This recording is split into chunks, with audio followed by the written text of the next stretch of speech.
Hey folks, welcome to this episode of the DarkHorse Inside Rail. I have the distinct honor and pleasure of sitting this morning with two friends.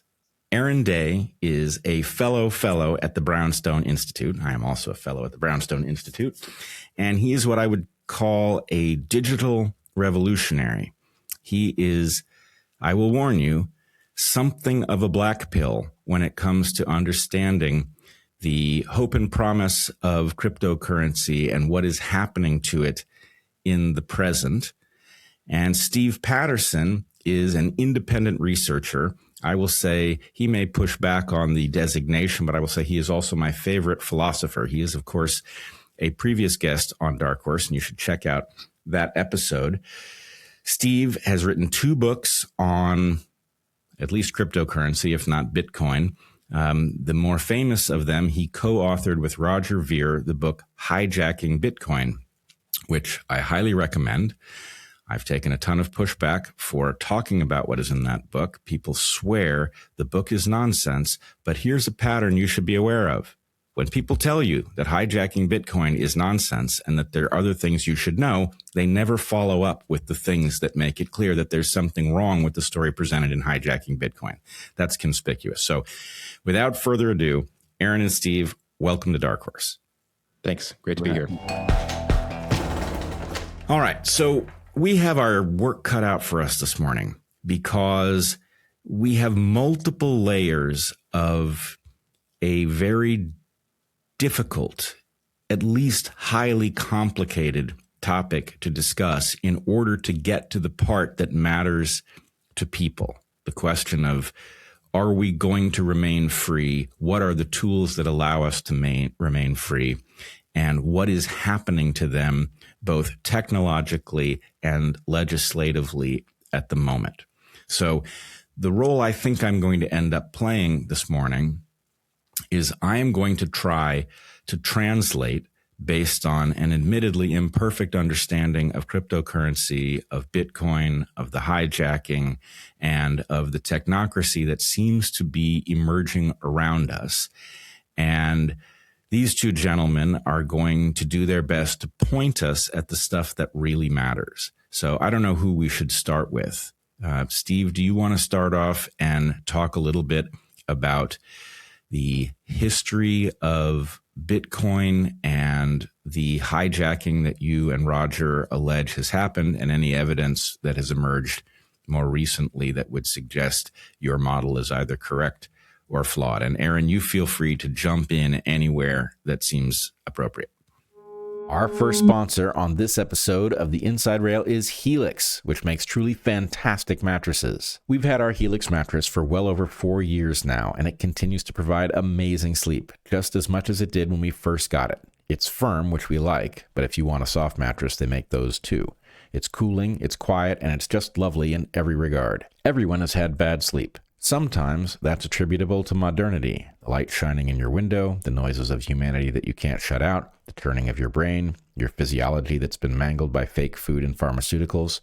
All of that contributes to bad sleep, but so does a bad mattress. Helix makes excellent mattresses, every one of which combines individually wrapped steel coils in the base with premium foam layers on top, providing excellent support for your spine. Take the Helix Sleep Quiz online, and in less than 2 minutes, you'll be directed to which of their many mattresses is best for you. Do you sleep on your back, your stomach, or your side? Do you toss and turn or sleep like a log? Do you prefer a firmer or softer mattress?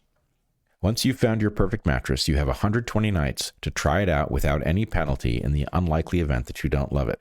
Helix Sleep Midnight Luxe Hybrid Mattress won both Forbes and Wired's Best Mattress Awards in 2025. It's that good. Helix mattresses are made in America at their very own manufacturing facility, and unlike many mattresses now on the market, all of Helix mattresses are 100% fiberglass free.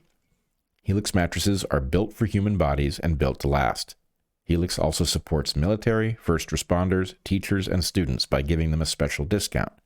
Everyone we know who has slept on a Helix mattress raves about it. Seriously. Some family members slept on our Helix mattress for a few nights, went home, and immediately ordered one for themselves. And Zach's got one in his college apartment, which he loves. Helix just makes fantastic mattresses. We have heard about people having or directly experienced ourselves better sleep, less sleep apnea, less. So go to helixsleep.com/darkhorse for 27% off site-wide. That's helixsleep.com/darkhorse for 27% off site-wide, exclusive for listeners of DarkHorse. Make sure you enter our show name after checkout so they know we sent you. Once again, that's helixsleep.com/darkhorse for a seriously comfortable mattress. Yeah, so I think the best place to start is right at the very beginning with what the purpose of Bitcoin was supposed to be. So a lot of people don't realize this in 2026, but Bitcoin was actually designed to be an alternative currency that was usable in everyday exchange. The original vision was that we need an alternative currency that's not being issued by a government or a bank, that you can use in commerce online for everyday coffee transactions. We have writing from the creator of Bitcoin, whose name is Satoshi Nakamoto, whose identity we don't know, but that's his name. And he's on record saying, envisioning this Bitcoin technology could be used even in vending machines, just not for large payments, but for everyday payments. Now, the technology was released in 2009 at a time where we didn't have great payments for online commerce. You could use credit cards, which have their own fees, high fees associated with them. You need permission from Visa or tolerance from Visa or MasterCard in order to participate in that system. They're heavily regulated. We didn't really have things like Venmo at that time, or Zelle, which is pretty easy for sending money digitally. But in the earliest days, the idea was, okay, we're going to have a payment system for the internet. Now, I'll jump ahead here to 2026. The way that people are talking about Bitcoin is as a store of value and not as a payment system, not as a currency. It's supposed to be something that one gathers, you buy it, and then you hold it, and then hopefully it appreciates in price. And that's going to make the world a freer place because it's scarce. That's the idea. But this is not what the original purpose was. Okay, so I want to slow you down there. Sure. And just say a couple things. One, people should have in their mind the distinction that you're pointing to between a mechanism of exchange, a way to buy and sell things, and a store of value. So those two things are separate values. It is conceivable that you could have something that functions as a store of value that has no intrinsic value, like, for example, a dollar. A physical dollar isn't very useful for much, but it is understood to be valuable as a mechanism of exchange. It also, of course, appreciates and declines in value based on how the world perceives the strength of what backs it. You hid in what you said, maybe you were going to get there, that the idea that you need permission from Visa or MasterCard in order to use their system is pretty remote to most people because we can all get that permission. But what you need to understand is that there is a history of selectively removing that position or that permission from people who have confronted power in ways that are not deemed acceptable by the powers that be. So I remember in the early days of WikiLeaks, I donated to them because I thought it was a great idea to have more transparency, and I did so with a credit card. When I tried to do it again, it had become impossible. They had been banished from the network. That was the second time that I encountered this. The first one was somebody who was selling an entheogen, perfectly legal, called salvia. It was actually a scientist who had discovered the compound within this plant that accounts for its psychoactive properties. And it had become extremely difficult to transact with him, even though what he was selling was perfectly legal. So, and then more recently, we can look at the example of the truckers in Canada who were protesting COVID tyranny, who found themselves debanked. Now, that's obviously not a credit card issue, but the basic point is you have a bunch of corporations that are unaccountable, that are in a position to render you effectively poor by hobbling your ability to transact in the market with no location you can go to look at the evidence they have that you've done something wrong, no basic agreement that as long as you're within the bounds of the law that they need to have no prejudice against you. So it's a frightening system that has been used sparingly so far, but the average person should be very concerned in an era where we've seen things like vaccine mandates, that to the extent that a private system that can be turned off at will can be used to coerce you into taking a novel medical technology, for example, there is no bar to that happening. Yes, that's an excellent point, and a concept we should dwell on another minute is this idea of digital cash. So when you think about cash transactions, one of the features of cash transactions is that you've got the asset, you want to exchange a good or service with somebody, you just hand them the cash. There isn't an intermediary between that transaction. This is one of the reasons why governments don't like cash transactions around the world, is because you can't. It's more difficult to put a third party between that exchange. Now, contrast this with electronic payments outside of cryptocurrency. Think of essentially all electronic payments. They're going through an intermediary. They're going through a bank. They're going through a company. They're going through a credit card. So it's much easier to have that middleman to step in and regulate and control and survey when you're dealing with electronic payments.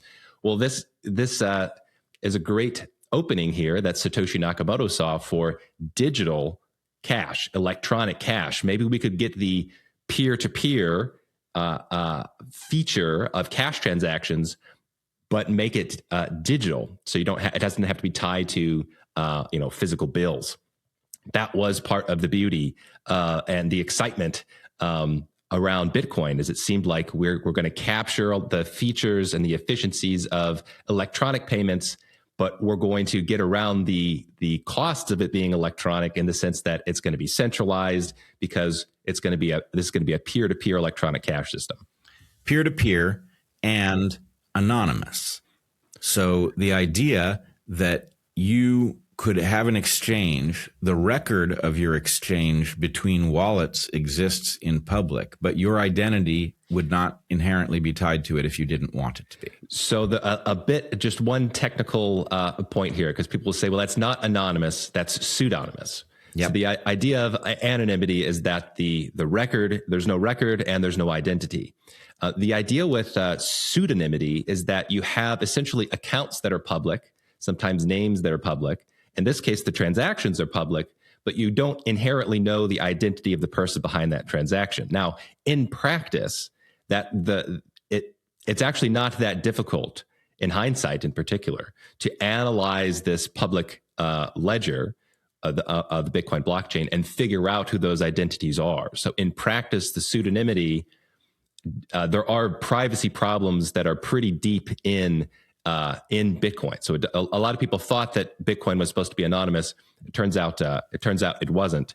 Well, correct me if I'm wrong, but the job of analyzing the pattern in those transactions to discover individual identity has grown greatly worse with the advent of AI.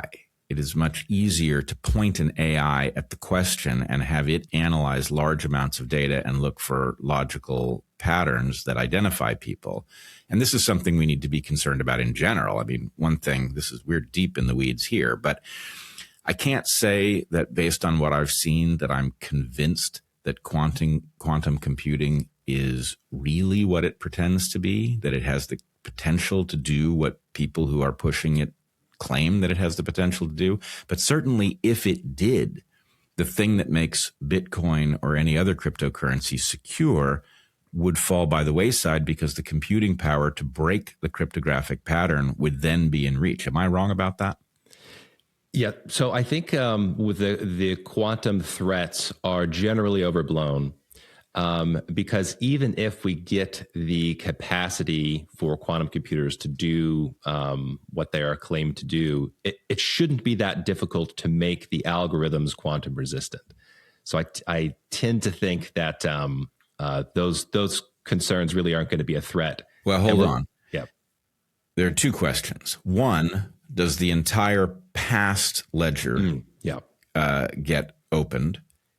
And so you can imagine an update where you just increase the complexity of the math necessary to do this work so that it is great enough that the new level of computing power available can't crack it. Mm-hmm. That I can see. Mm-hmm. But I can't see how, basically every encrypted message that was ever sent doesn't suddenly become transparent along with the past functioning of cryptocurrencies. So with crypto, with Bitcoin in particular, there's a few things going on here that make it, let's say, problematic from the privacy perspective. One is, and we'll get into this maybe a little bit later, let's just say there's something called the block size limit. And we can talk about the details of that future because it turns out to be important in Bitcoin's history. But the way that Bitcoin, we're going to argue, was prevented from scaling made it so you don't actually even need, quantum computers or AI to do mass surveillance of the Bitcoin blockchain, because the amounts of data are so small. They're so unbelievably small. You can get chain analysis without needing AI. Now, in a world in which Bitcoin scaled the way that it was originally designed to scale, then it becomes a separate question. Then you're dealing with a lot more data. And then I think maybe you would need more AI to do sophisticated chain analysis. But as it is right now, it's probably fair to say that on the Bitcoin blockchain, all of the transactions are, or 99% of them are going to be fairly easily analyzed just as is. Fair enough. Yeah. All right. Go. Well, I want to add a couple things just for context about going back to the original launch of Bitcoin. So it was at 2009, and just for context, it was right after the 2008 financial collapse. So in fact, there's even reference to this in the code itself. And after the financial collapse of 2008, this was one, unique period of time where you actually had the right and the left unified on one idea, which is that the bank bailouts were a bad idea. Whether you were Occupy Wall Street or the Tea Party, everybody was kind of sick of these banks and sick of the money printing and sick of, 10 million people losing their homes while all of the losses get socialized. And so that was the original concept behind it. So it was peer-to-peer cash, but it was also in this context of, hey, we know something is wrong with the banks. And, you mentioned this idea of, you talked about the fact that, there's debanking and issues with the Canadian truckers, but it's even deeper than that. When Bitcoin was originally launched, it was better money. It was actually better, faster, and cheaper. Mm-hmm. And if you're using credit cards, it may not seem like a lot, but if you're a merchant and you are accepting credit cards, you have to pay 30 cents per transaction plus 2.9% of the value of the transaction in fees. Well, we live in a world where 71% of the planet makes less than $10 a day. So the invention of Bitcoin as being money that was separate from state, where you didn't need a bank account, where the fees were low, was something that was life-changing for people around the world. Yes. And let me just add, as a personal note, I bought a bunch of Bitcoin understanding loosely what it was supposed to be, understanding the long-term trajectory of its growth in value. And I discovered a number of things along the way. I have recently sold that Bitcoin in the aftermath of the Epstein files revelations, believing that I don't know if it's going to go up or not, but my sense is that what was revealed by the Epstein files was enough to bring the whole project into question.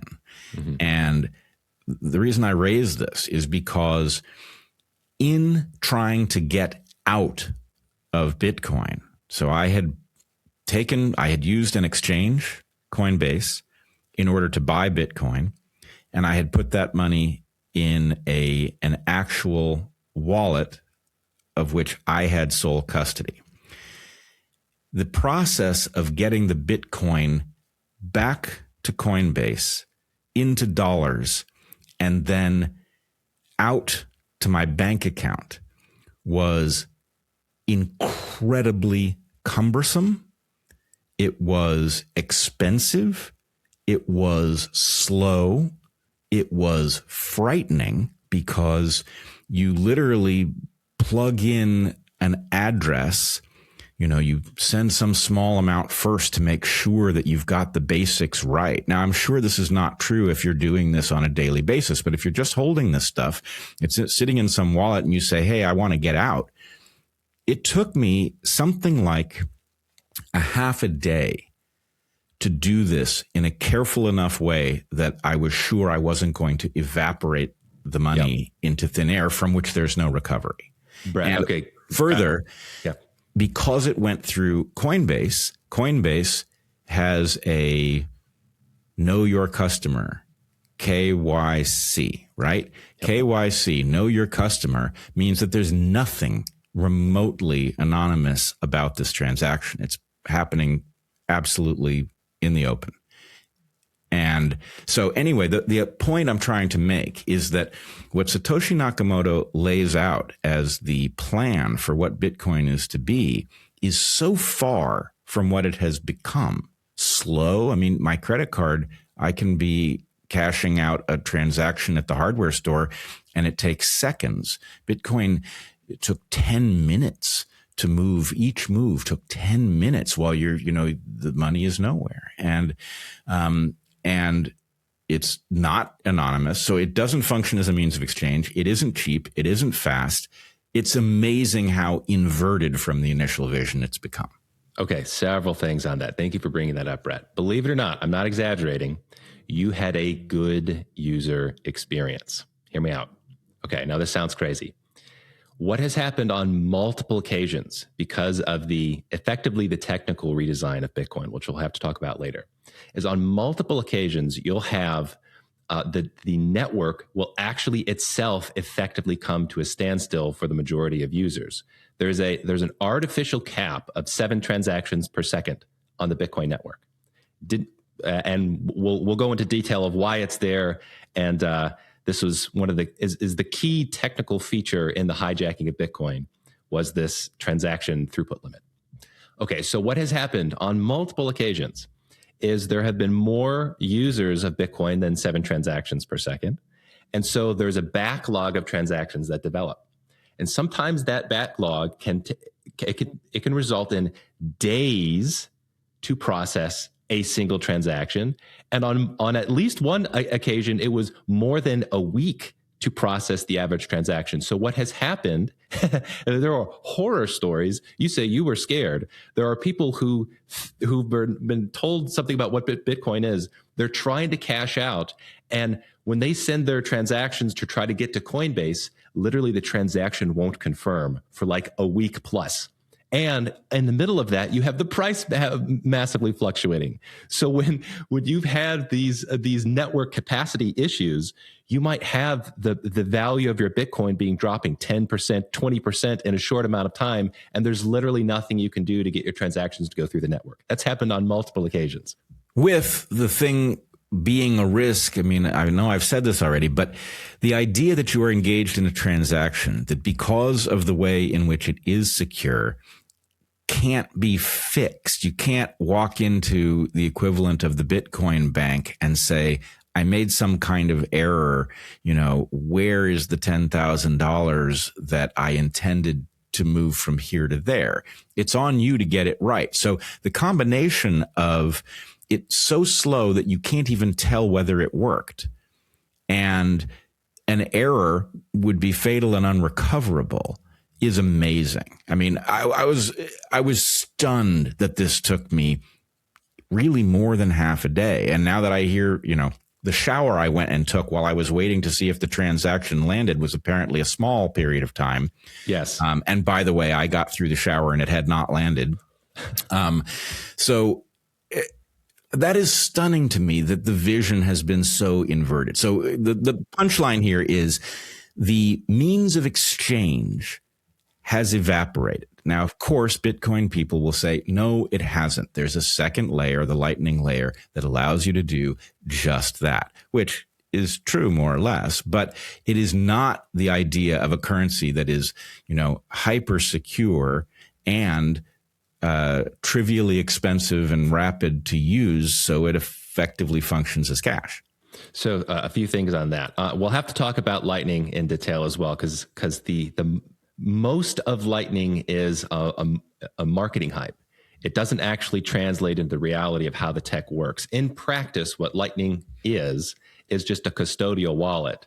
So it's the equivalent of having an account on Coinbase or having a PayPal account for that matter, and then going through your company to move your Bitcoin. So when you are talking about custodial wallets, custodial accounts, corporate accounts, company accounts, that undermines the whole idea of what Bitcoin was there to do, which is it was to give you an opportunity to make exchanges without having to go through a company in the first place. So in practice, yeah, go ahead. I just want to clarify for people who are new to the topic of crypto, probably most of whom are not listening anymore because this is too technical, but the idea of an exchange makes it, yes, very easy to translate money, dollars, into whatever cryptocurrency you want. So you can use a credit card, get some dollars, say, I want some Bitcoin. Next thing you know, you've got however much Bitcoin in your wallet. But the part that's not obvious is that you don't really have Bitcoin. It's a bit like paper metals, right? If I have paper metals, do I have a metal? No, you have a promise of metal. And if the mechanism that promised you the metal goes belly up for some reason, you don't have anything. And so the reason that I took the money on the advice of people who were sophisticated about this, took the money out of the exchange rather than just leave it there where it is easy to transact with, is that there's an insecurity. I don't know how secure the businesses are that owe me the Bitcoin. So anyway, you're caught in this bind where either you have a perfectly secure way of maintaining your currency, but what happens if you lose the codes that allow you to get into it? Then it's gone. There's nothing to be done. Or you can have it in a place that you can, literally just point your cursor at it and say, I want to change this to that. And it happens easily, but you don't really have it. It's an IOU.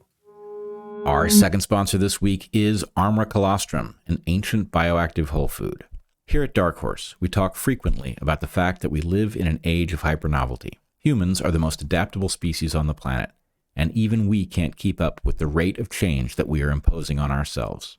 We are bathed in electromagnetic fields, artificial light, seed oils, microplastics, endocrine disruptors in our air, water, food, and textiles. And there are myriad other modern stressors like overcrowding and having too little control over our own choices in life. Here is something you can control. Strengthen your immune health with the bioactive whole food that is ARMRA colostrum. All of this hypernovelty can disrupt the signals that your body relies on, negatively impacting gut, immune, and overall health. ARMRA colostrum works at the cellular level to boost your health from within. Colostrum is nature's first whole food, helping to strengthen gut and immune health and fuel performance. ARMRA colostrum is great added to smoothies. I love it with banana, mint, cacao, and raw milk. Bovine colostrum can support health metabolism and strengthen gut integrity. And ARMRA colostrum is a bioactive whole food with over 400 functional nutrients, including, but not limited to, immunoglobulins, antioxidants, minerals, and prebiotics. ARMRA colostrum starts with sustainably sourced colostrum from grass-fed cows from their co-op of dairy farms in the USA, and they source only the surplus colostrum after calves are fully fed.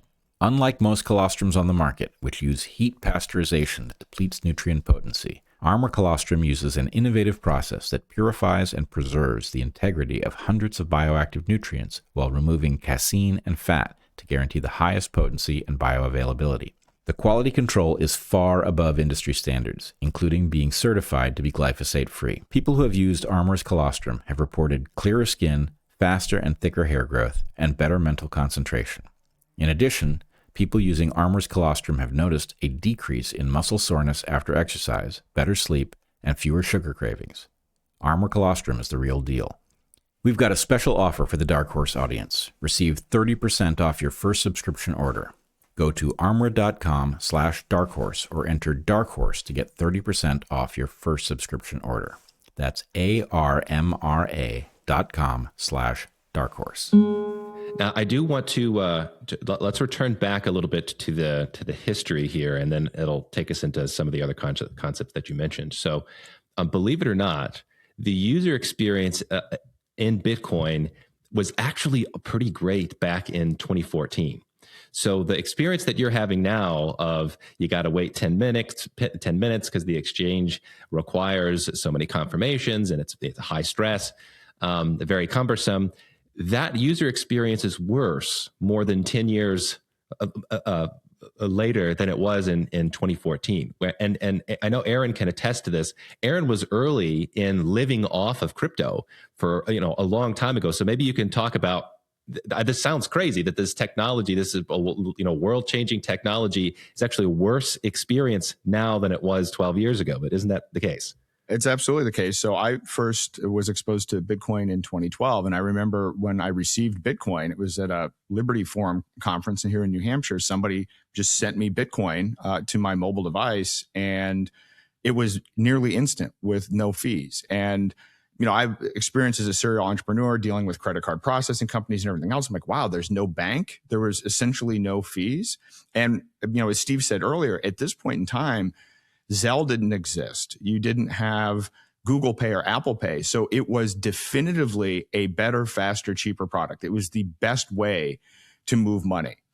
And so my original use of Bitcoin into 2012 and all the way up until 2017 was as a medium of exchange. And a lot of people don't know this history, but moving into 2017, there were major retailers and companies that started accepting Bitcoin directly, not through third parties. You would go to a website like overstock.com, or you would go to Expedia to buy airline tickets, and then it would give you their wallet address and you would just send them the cryptocurrency directly without third parties. People are unaware of that history. But then, as Steve started to discuss, and I'm sure we'll talk about in more detail, they throttled the network to 7 transactions per second. And all of a sudden, what was instant and nearly free became an average of $50 per transaction in fees in 7 to 10 days, which obviously no merchant can afford that as a payment mechanism. All right. And I would also point out that what you're describing is a tipping point that never happened. So you had a mechanism of exchange with super low viscosity, right? It just worked. If you happened to be one of the rare people who had Bitcoin and, wanted to spend it. At the point that that becomes true, that it becomes possible for me to go buy, I think you could even at one point buy a Tesla with Bitcoin. Am I right? Mm-hmm. But at the point that you can go buy real goods and services in the world, then it becomes a question for us normies. Well, should I be taking Bitcoin? What if people like DarkHorse and they're afraid of technocracy and they say, is there a way that we can support you, with Bitcoin instead of dollars? It would be great to be able to say, yeah, hell yeah. And then even if I can't spend it on anything I want, if some amount of Bitcoin comes in and I can buy something that's useful to me with it, then the point is suddenly there's a reason for me to be participating in the network, which makes it stronger because of the network effects. So the amazing thing is that did not catalyze a revolution in which the utility of Bitcoin only got better, as Steve is pointing out, didn't happen. You're breaking my heart, Bret, because believe it or not, that was a big fight in Bitcoin. It was, and we, for a short period of time, we won. So I learned about Bitcoin back in 2011. It was less than $1. I learned about it at an economics conference, and I remember being intrigued from a point where nobody had heard about Bitcoin. It wasn't accepted for commerce anywhere, and there was this great plan, this great agenda, this exciting project that early Bitcoiners were partaking in to try to get the world to start adopting Bitcoin. And we went from nothing, zero adoption, to actually getting Microsoft through Steam and Expedia and Overstock.com. They were actually using it in commerce. We had, I know the biggest, my wife worked at BitPay, which was I think still is the world's biggest Bitcoin payment processor. And at one point, I think they reached more than $1 billion of processing transactions in a single year, or it was close to that, or at that level. And we were like, wow, it's actually working. This is so great. We're so excited about it. The businesses, the entrepreneurs were excited about it. But there was this urgent problem in the background, which is that at the rate of adoption, we're going to run into scaling problems, because there was this technical a limit called the block size limit that effectively capped the throughput of the network at 7 transactions per second. Now, it was put there by Satoshi Nakamoto as a temporary spam feature. Satoshi, and we have, this is all documented in the book. He wrote for the record saying that eventually this limit will be raised or eliminated altogether. But for now, while the network is young, we're going to have a temporary spam measure here. So in 2015 or so, there was a war going on between the entrepreneurs and the business people and the idealists who were trying to get Bitcoin adopted. They saw the trajectory, and a group that emerged that said, no, you're not supposed to use Bitcoin in commerce as a medium of exchange. In fact, it's supposed to be a store of value. It's digital gold, not digital cash. And Bitcoin doesn't scale. They said, we don't want to lift the transaction throughput limit. And so the entrepreneur business types said, what do you mean you don't want to lift this throughput limit? Like, what's going to happen is the network's going to crash. You're going to have at that time, transaction fees weren't an issue. And he said, well, if you just understand how the system works, as soon as you hit this throughput limit, you're going to have network crash where transactions aren't going to be processed. The fees are going to absolutely skyrocket, and you're going to get a bad user experience. You're going to get negative adoption of Bitcoin. And that's exactly what happened. We saw literally the disaster scenarios that the early Bitcoiners were talking about actually happened in 2016 and then in 2017. And it looks like, you have a question. All right. So I want to just put this in context so people get it. Yeah. You've heard me describe my painful experience making what in essence is just a move from one account to another, more than half a day and a lot of trauma. That's sort of what's happened to the core is a bad word to use here, but the central processing of transaction technology. At the same time, you described, do I have this right? In 2011, a Bitcoin was less than $1? Yeah. Mm-hmm. Okay. So a full Bitcoin was worth less than $1 in 2011. Yeah. Okay. That's 15 years ago. It is now worth, I haven't checked today, but something like $70,000. Is that correct? Yeah. Give or take. Okay. So you've got people who are looking at that growth in the value that is understood to exist in the currency. So people are getting very wealthy based on the skyrocketing perceived value of this cryptocurrency. And mind you, when they say it's digital gold, it's not digital cash, I think, isn't the second part of cryptocurrency currency? And why, why wouldn't you? I mean, even gold was initially a currency. The idea of spending something that has an agreed upon value because it has an intrinsic value is very sensible. So anyway, my point is, you can understand part of what's going on in the social phenomenon of the discussion of Bitcoin, the vehemence with which people will defend the current system, as broken as it is, because the growth from worth $1 to worth $70,000 is pretty fucking persuasive. Yes. And so anyway, everybody who gets involved in this discussion and tries to figure out what's going on needs to understand how big an incentive it is to have something that you might have invested $1 in 2011 that's now worth $70,000. And, it's why there's a kind of religious fervor surrounding this currency. Certainly. And I remember having a lot of these discussions where people were trying to envision the future value of Bitcoin. In fact, the true story, I remember this would have been 2014, maybe 2015. I remember going out to dinner with some friends at BitPay, the payment processor that my wife worked at. And we were laughing because we were trying to envision, like, if we're correct in saying this is going to be future money, the value of the Bitcoin, it might be $10,000 that we were speculating at the time. I don't know what the price was at the time, but it was that was a crazy amount to think it'd be $10,000. And I remember laughing because we paid for our smoothies or something in Bitcoin. And we were like, someday this is probably going to be the equivalent of taking a cruise. And in hindsight, it's like, yeah, that was probably about an accurate assessment. But there was a spirit in the early Bitcoin community that was excited about that. We want to spend the money. It's a currency. It's like we're trying to build the future, and so you want to spend it.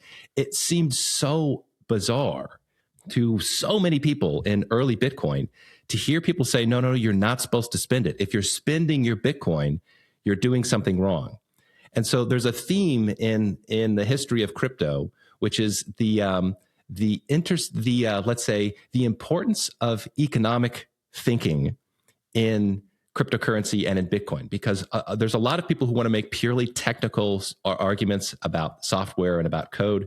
And they think that Bitcoin is reducible just to software and code. And it's not. Bitcoin is this very complex social and economic phenomenon where some of the developers that were insisting we can't raise this transaction throughput limit, they didn't understand economics at all. They thought the idea that a $20 transaction fee, well, that's not a big deal.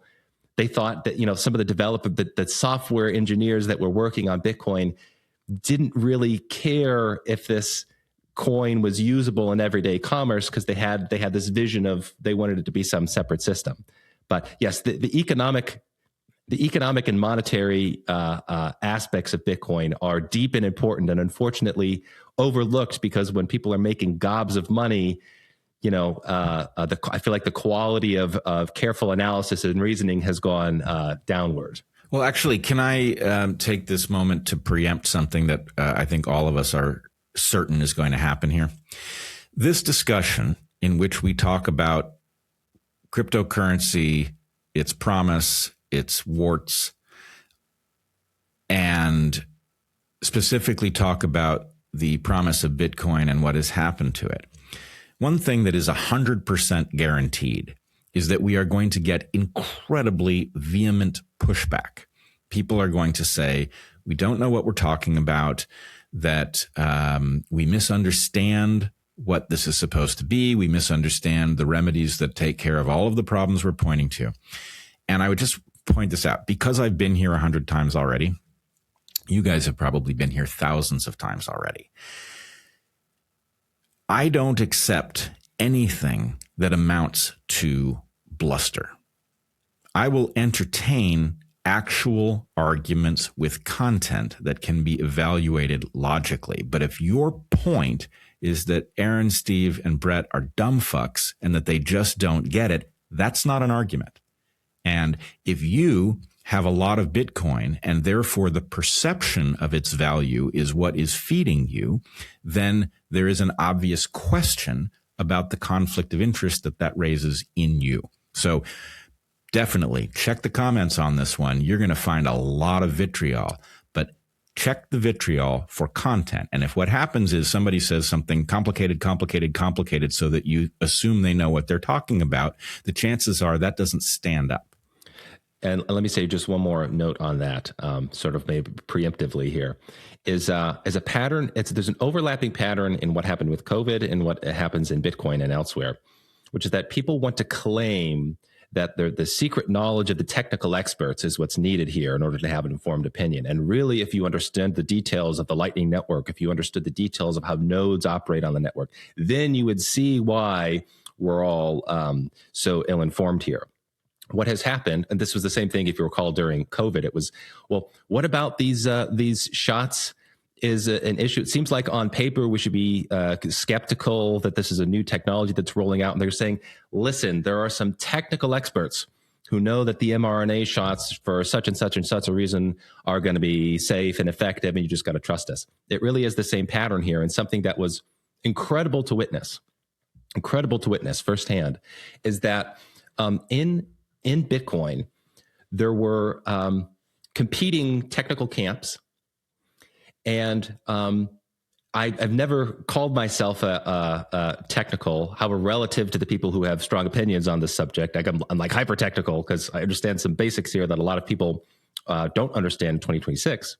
However, despite being non-technical, I have seen now over the past decade the track record of the supposed technical experts in Bitcoin versus the technical experts that I was listening to, that a lot of the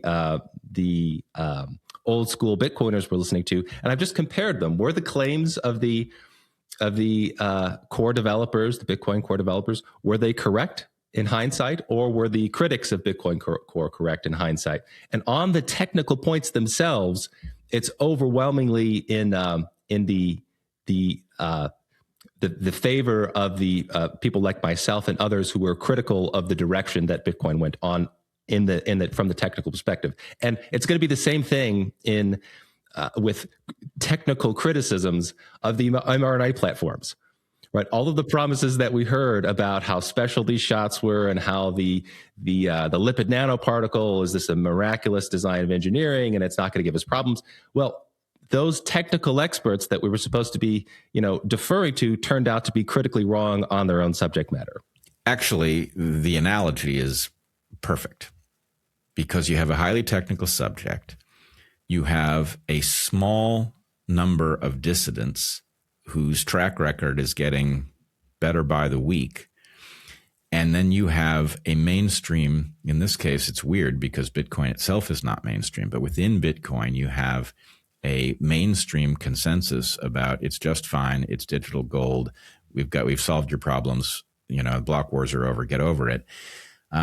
But at some level, what was, I think one of the things that changed the COVID conversation radically was the fact that we had Robert Malone, the literal inventor of the mRNA technology, telling us, hey, they're not telling you the truth about this. Yes. And at some level, it's not a precise analogy, but somebody like Roger seems to be like a Robert Malone figure. Oh, I have two better. Yeah. Okay. And Can I just jump in here? Yeah, please. Okay. So excellent point. Okay. Here, I'll give you two names that are the equivalent of Robert Malone, and it's not Roger Ver. One is a guy named Satoshi Nakamoto, who is the creator of Bitcoin.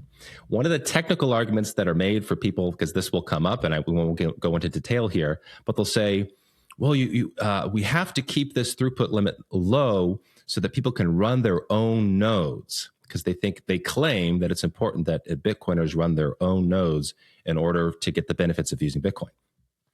This is a ground level mistaken. This is not the way that Bitcoin was designed. And we have record of Satoshi Nakamoto himself saying he didn't design it where regular users had to run their own nodes because that system wouldn't scale. So Satoshi himself is the one saying we can scale to mass adoption. Satoshi Nakamoto is using analogies with transaction throughput processing of Visa. Satoshi is the one giving us examples of putting Bitcoin into like a vending machine. So that should have some authority when people say, when they're trying to make technical arguments, okay, well, you're dealing with Satoshi Nakamoto. The second name is a guy named Gavin Andresen. Gavin Andresen was the leader, the technical lead of the project after Satoshi Nakamoto left. He gave the keys to of the code, essentially, to be the leader of the project once Satoshi left it. He was also on record saying, making the claims that I would be making and all of my camp of the dissident Bitcoiners here. Just to skip ahead very briefly, the disagreements in Bitcoin resulted in a split of the network into what's called Bitcoin and Bitcoin Cash. We don't have to go into the details here. However, in the Bitcoin Cash camp, that was made up by people who said, well, we're going to scale the way that Bitcoin was designed to scale. We're just going to try to implement Satoshi's vision. Well, Gavin Andresen is on record saying that Bitcoin Cash is the project that I got originally involved with. From the beginning, he thought that Bitcoin Cash was what Bitcoin was supposed to be. So there's two names for you that are akin to Robert Malone. Satoshi and then his heir said that our technical arguments are correct and not the arguments that are the contemporary mainstream, let's say. So the literal inventor and the person that he tapped to carry on the project. Exactly. Fascinating. All right. So you keep going, Steve. Okay, so I'm going to try to accelerate the history here, and then we're going to bring in Aaron to talk more about what's going on at present, because I think this is also critically important. So let me try to just accelerate the history here. So in Bitcoin, there are two camps emerging.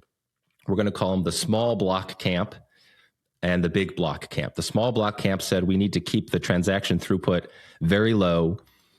And the big block camp said, no, we can actually make the transaction throughput much larger.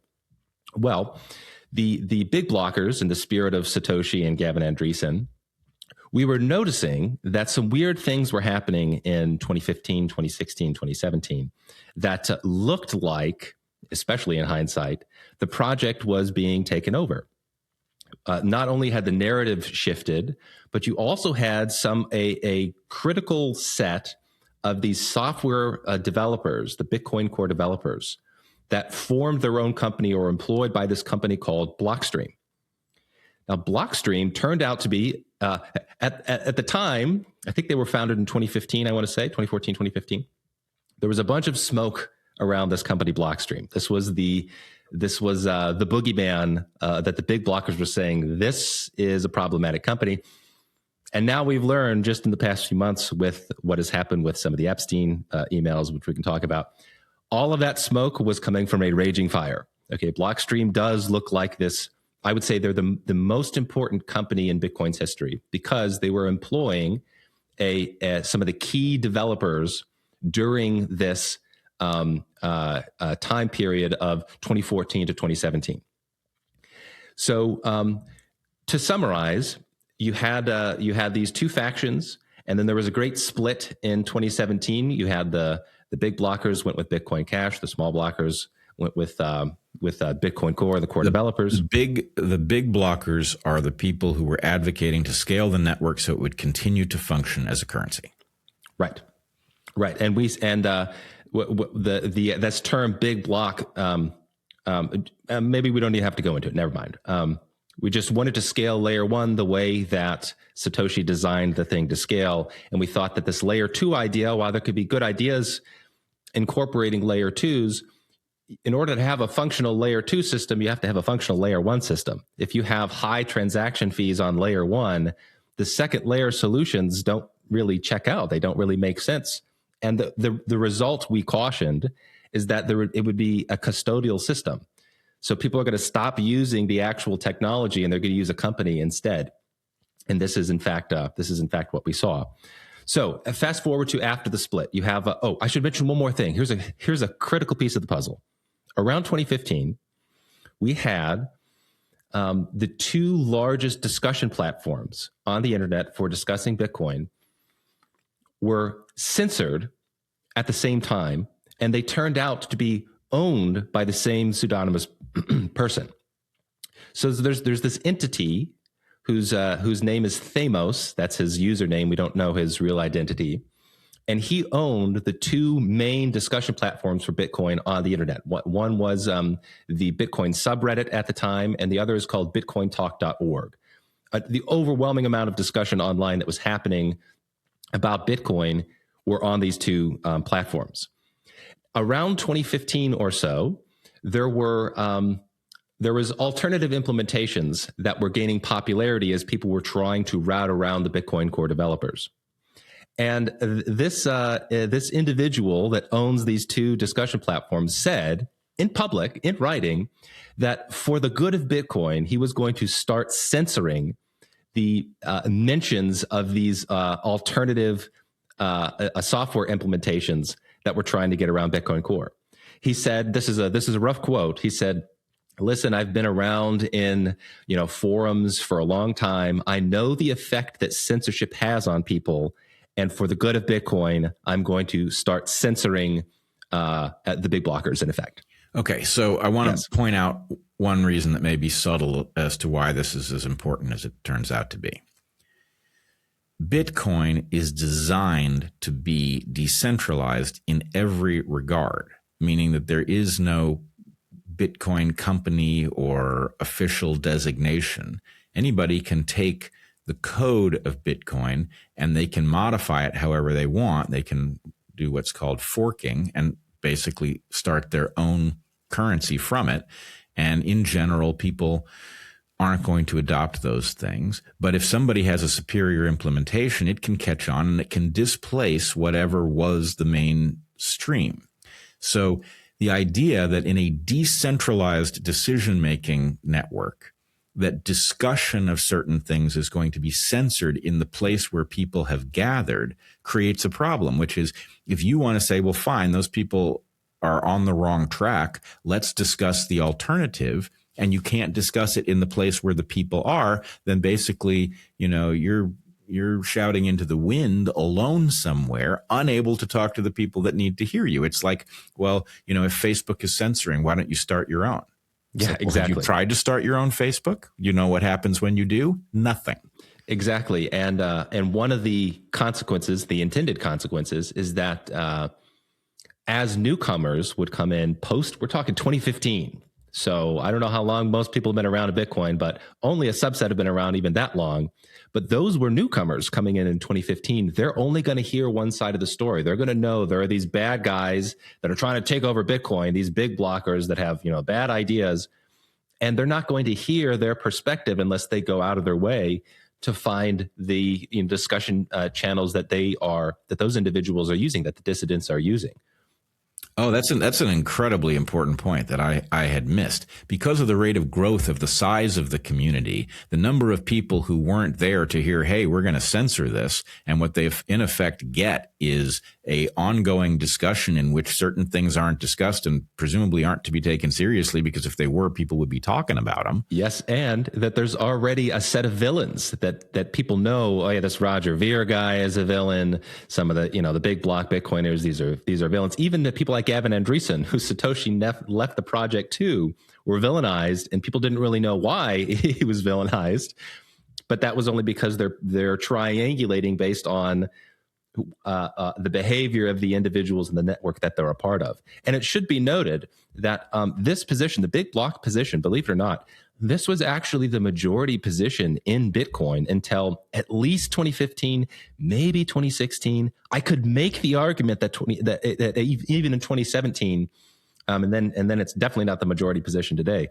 But this was, if you were to go to a Bitcoin meetup group anywhere, almost everybody had understood that, well, we were going to scale Bitcoin by increasing the size of the blocks, increasing the throughput limit, that we're going to go along with Satoshi's design, that Bitcoin is supposed to be used as an alternative currency. These were the mainstream views until, that censorship happened. And then a few years after that. And then now this is, almost nobody's even heard these ideas at all today. All right. I'm sorry to keep jumping in, but I do think from the point of view of the audience, it's important.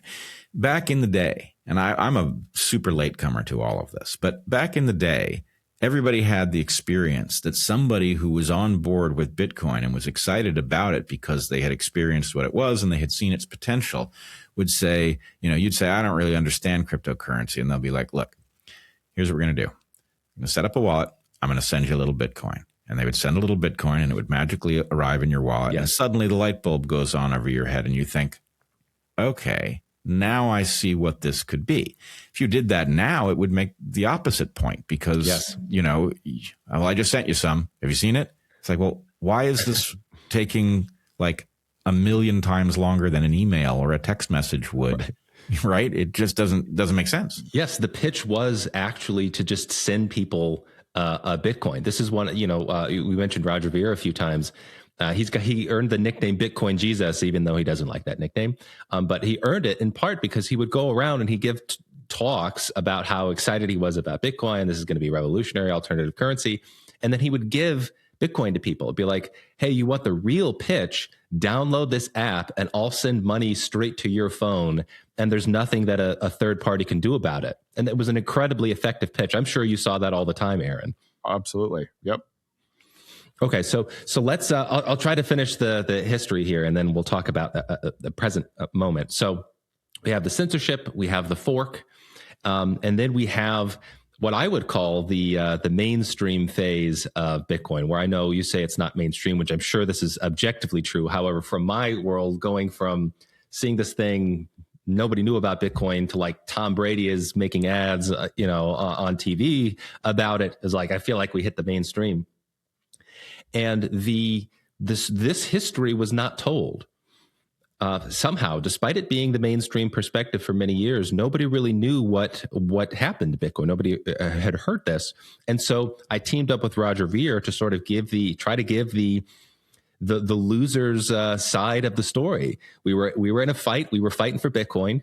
We saw the censorship. We saw there are connections in here that we discuss in the book, where we have one of the Bitcoin core developers, for example. It was shown in leaked emails that he was corresponding with somebody that claimed to be high up in intelligence. So we have lots of smoke and lots of fire, and yet nobody had shared this story. So when we wrote Hijacking Bitcoin, we tried to be extremely careful in what we were claiming and our documentation of what we were claiming. There's more than 280 citations in the book. There was a huge realm for possible speculation because the corruption in crypto is very high. There's a lot of juicy stories here and there, but we try to make all the claims in the book sort of airtight. This is what happened. This is what the industry was saying. This is what the Bitcoin core developers were saying. This is what Satoshi Nakamoto was saying. And we released this book in 2024. Well, just since we released it, we've gotten a bunch more information about the corruption in the cryptocurrency industry. And just in the last few months, we're getting information out from the Epstein files that is showing that it may very well be that in the story of the hijacking of Bitcoin, none other than Jeffrey Epstein himself has a role. And the role starts back in 2014, 2015, well, and a little bit earlier than that. But right when we said, there's a lot of smoke coming out of Blockstream right here, there's a lot of smoke coming from the core developers, we have emails now from Jeffrey Epstein that are in a parallel timeline tracking very closely. And I know Aaron's done a lot of this research as well. So it's live. We're still actively learning about this right now, where people are still going through these emails and putting the pieces of the story together. But I know, and it intersects with what Aaron's been doing for a few years now. Before I let you get to that, Aaron, I just want to say, obviously we have a frustrating situation where the Epstein data dumps are highly selective. And so, we can see that there's a lot going on there. We can prove very little at the level that it would stand up in court. But nonetheless, if you're just simply logical, you can deduce how important this was, and you can infer that it wasn't a lone operator, that this is connected to intelligence in some way. How it worked, we don't know, but that it worked seems highly likely. But anyway, my point is, imagine from the point of view of powerful forces from the perspective of the deep state. From the perspective of the deep state, the thing that Bitcoin was designed to be is a threat. Yes. To the extent that people can transact outside of any system that can shut them down, there is an ability to function outside of autocratic control. So it is essentially inevitable that those who wish to control us would view this as hostile, and that they would have three options. They could either try to stamp it out, which is pretty hard to do when it makes such a powerful case. They could try to capture it, which is, I think, your argument as to what happened, or they could try to displace it with a version that they did control, which Aaron is going to end up telling us is happening in the present.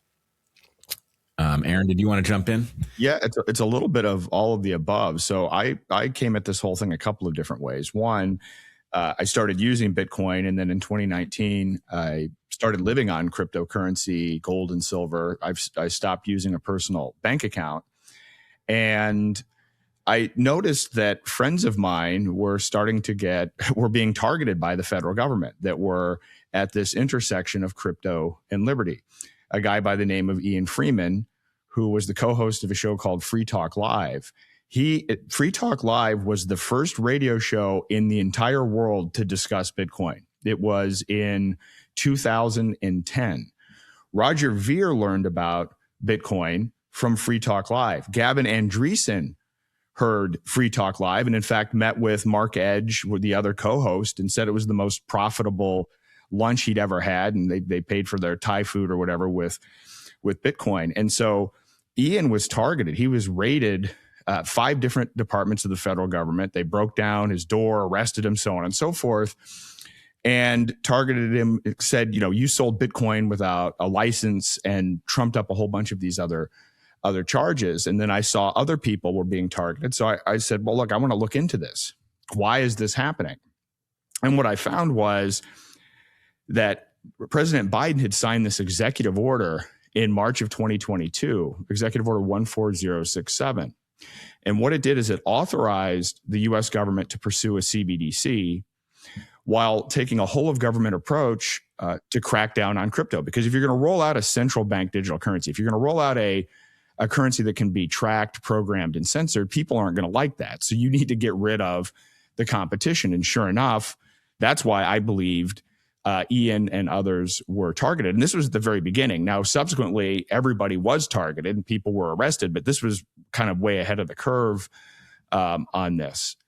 And so as I'm doing my research and my exploration, I write this book called The Final Countdown that goes into the threat of CBDCs, the threat of technocracy. I start exploring, what's going on in the United States with CBDCs? Because we have this executive order that says, well, now the government's going to pursue it. Well, what's the status of that? And what I came across was that we weren't just beginning to research it. We already had 3 pilots, successful pilots, that had already been completed. And they were all out of MIT. So MIT worked on something called Project Hamilton. Project Hamilton it's a digital dollar. It's essentially the replacement for cash. And this project, which started in 2018, maybe something like that, can do 1.7 million transactions per second versus Bitcoin, which is 7 transactions per second. And then there were 2 other CBDC pilots that they did in conjunction with the Federal Reserve Bank of New York. So then I'm starting to dig in, well, who's working on these projects? So MIT's involved with all 3. Who are some of the technical developers? And then I find for this Project Hamilton project, there's this developer named Corey Fields who was working on that project. And I'm like, well, I've heard that name before. Where have I heard that name? He was a Bitcoin Core developer. So then I start digging through the history of this some more, and I find out, well, wait a minute. At some point around 2015, and let me take one step back. So we've mentioned the fact that Bitcoin is an open source software project. There is no centralized entity. But it turns out, much to a lot of people's chagrin, developers aren't just proactively developing code for free, and then other developers aren't out there, proactively auditing code for free. At some point, somebody is getting paid to do that work. And so some people very early on, Roger Ver and I believe Gavin Andresen and some others, 5 of them got together and said, hey, let's put together a nonprofit called the Bitcoin Foundation, and we'll raise money from the community. The idea being we'll fund the developers, but make sure that they maintain the integrity of the project, essentially follow the white paper, so on and so forth. And so this was the main funding source for Bitcoin up to this point. Well, in 2015, there were some internal issues and the Bitcoin Foundation collapsed. It could no longer fund these developers. And so MIT ended up taking over the funding of these critical developers.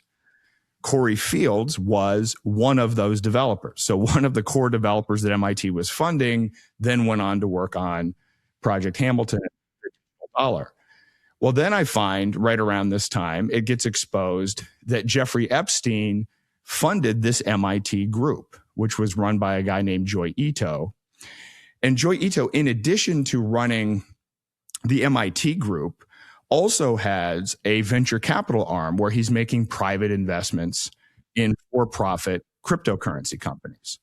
So I wrote an article on Brownstone saying, hey, look, I don't have definitive proof here, but it looks to me like Jeffrey Epstein is funding CBDCs and funding developers from Bitcoin who hobbled Bitcoin, throttled Bitcoin at 7 transactions per second, and then had those very same developers go and work on a United States CBDC that does 1.7 million transactions per second. I'm like, that's interesting. But I didn't know for sure. We didn't know exactly what Epstein invested in. MIT invests in a lot of different projects. So I even wrote in the article, I said, hey, it looks like this might be the case, but we don't know for sure. And so I didn't claim I knew it definitively. And then the Epstein files come out, and wow. First of all, just wow. So Jeffrey Epstein only went on the record one time publicly about Bitcoin. It was in 2017, an article called NexaWeb. And as we now know, well, as we already knew, Jeffrey Epstein was not a public figure. I mean, it turns out being a convicted sex offender is not something, you don't want to, you're not the front man usually in the media for these types of things. But he did interestingly come out one time in this NextWeb article and made this whole argument that Bitcoin is not a currency. It's a store of value. It's digital gold. So I scratched my head. I'm looking, I'm just trying to put together a few pieces here. He's publicly out saying this narrative that was a new narrative, public narrative, that Bitcoin is not a currency, it's digital gold. He's funding this MIT group. This MIT group funded the developers that throttled Bitcoin, and they funded all of the CBDCs. That looks pretty bad. All right. Well, I want to jump in here and just say, at the level of the philosophy of science, this is a really important set of evidence. And the reason is because both of you had predictions that match the pattern that you couldn't have known ahead of time in these formerly secret files. So the point is, the allegation that there was a hijacking of Bitcoin just so happens to match the evidence that Aaron is talking about, which is then validated by a data dump of emails. And so the point is that definitive proof? No.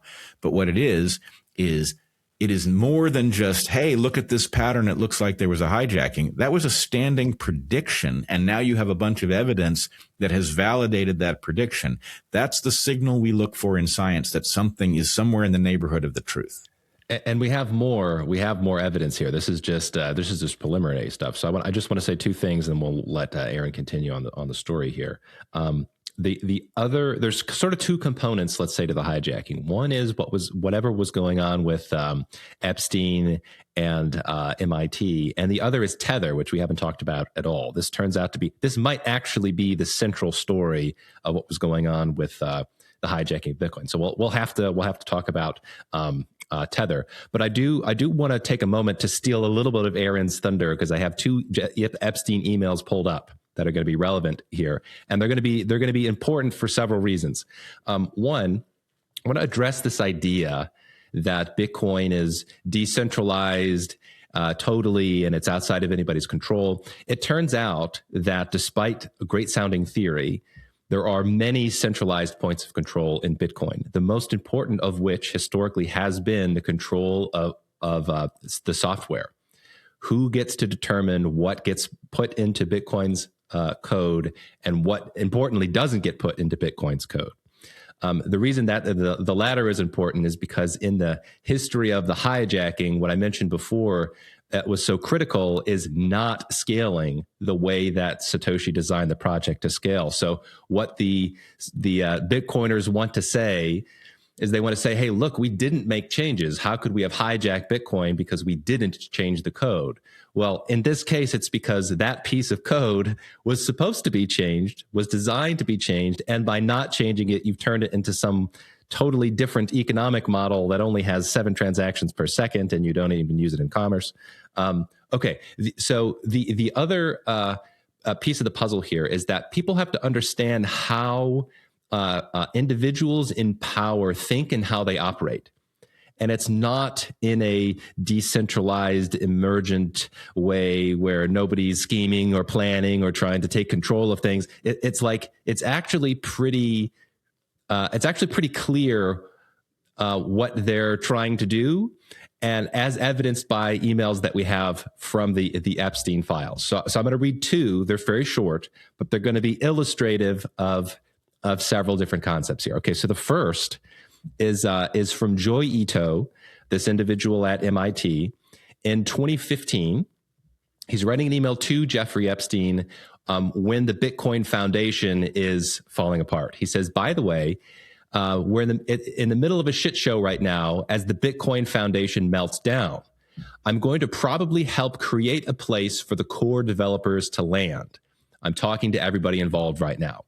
Okay, so that's in 2015. We have an email. This is less than 20 days later.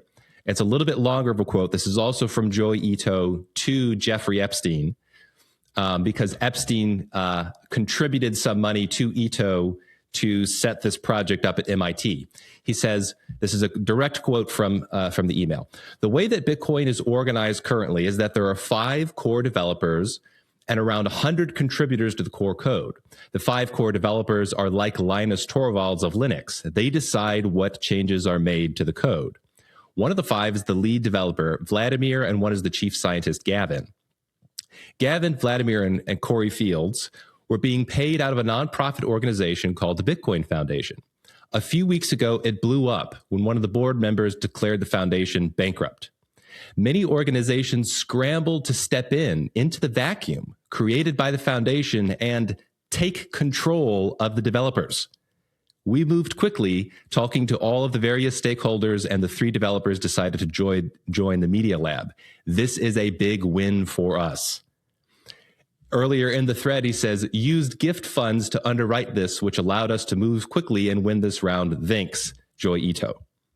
So that's there. He is using the language of taking control of the Bitcoin core developers. That's not some crazy conspiracy. That is a message from the MIT guy to Jeffrey Epstein in the process of thanking him for sending those funds. So that's a critical little glimmer into the world of how power is operating here.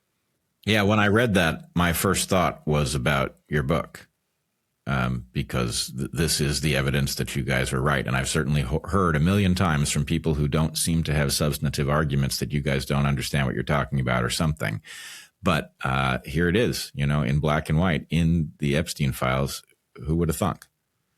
I mean, and again, this Brownstone article that I wrote where I think, well, hey, maybe he was involved in this. That is the smoking gun. Not only did he fund, we have an email that says he funded that project and those developers by name. I mean, it doesn't get any more conclusive than that. But we will link your article and those couple of emails so people can take a look at them. Yeah, I think the emails, at least one of them, is in the article. But then you start expanding outward, because then you start asking these questions, because all we knew was Epstein writing about cryptocurrency, Bitcoin, in 2017. So how far back does this go? Well, we then find it actually goes back to 2009, and there's a whole other segment of this that I'm researching and tracking down. But Epstein gets heavily involved in crypto in 2011. He has this conference on his island called the Mindshift Conference, and there he meets a guy by the name of Brock Pierce. And Brock Pierce, from that point forward, becomes Epstein's #1 crypto advisor and becomes the front for his investments. Literally is the guy that is structuring the investment vehicles through which Epstein money flows. Because, of course, people try to say, well, Epstein's not an investor. Of course, that's not how money works. You're not going to have a convicted, sex offender on your cap table. You're going to try to find another way so that his money is there, but without him being there by name. And we typically never get to know how any of this works. This is offshore LLCs and all of this other stuff. We have these emails, which is a gold mine for this. So we find, I think there's something like 1,800 messages between Brock Pierce and Jeffrey Epstein. I mean, they are working together on countless crypto projects. So we find, for instance, that Epstein invested in, you mentioned you used Coinbase. Epstein invested in Coinbase in 2014. So 12 years ago, Jeffrey Epstein is in Coinbase. But now the story gets even more interesting, and I'll try to get the timetable.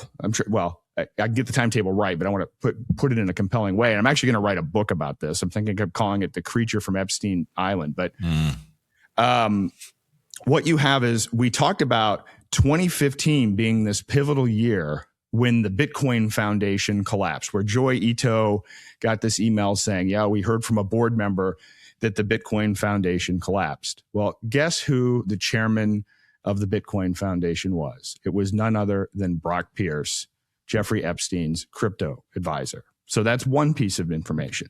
Now I want to go back to Blockstream, which Steve talked about as being this entity that people were sounding the alarm bells off, because Blockstream was a company founded by Bitcoin Core developers, and their whole business model is based on throttling Bitcoin at the L1 so that they can create layer 2 solutions that they charge for. That is the basis of the Blockstream business model. Let me pause you just there, just to add a little color. Okay, this sounds cartoonish, what I'm about to say, but get this.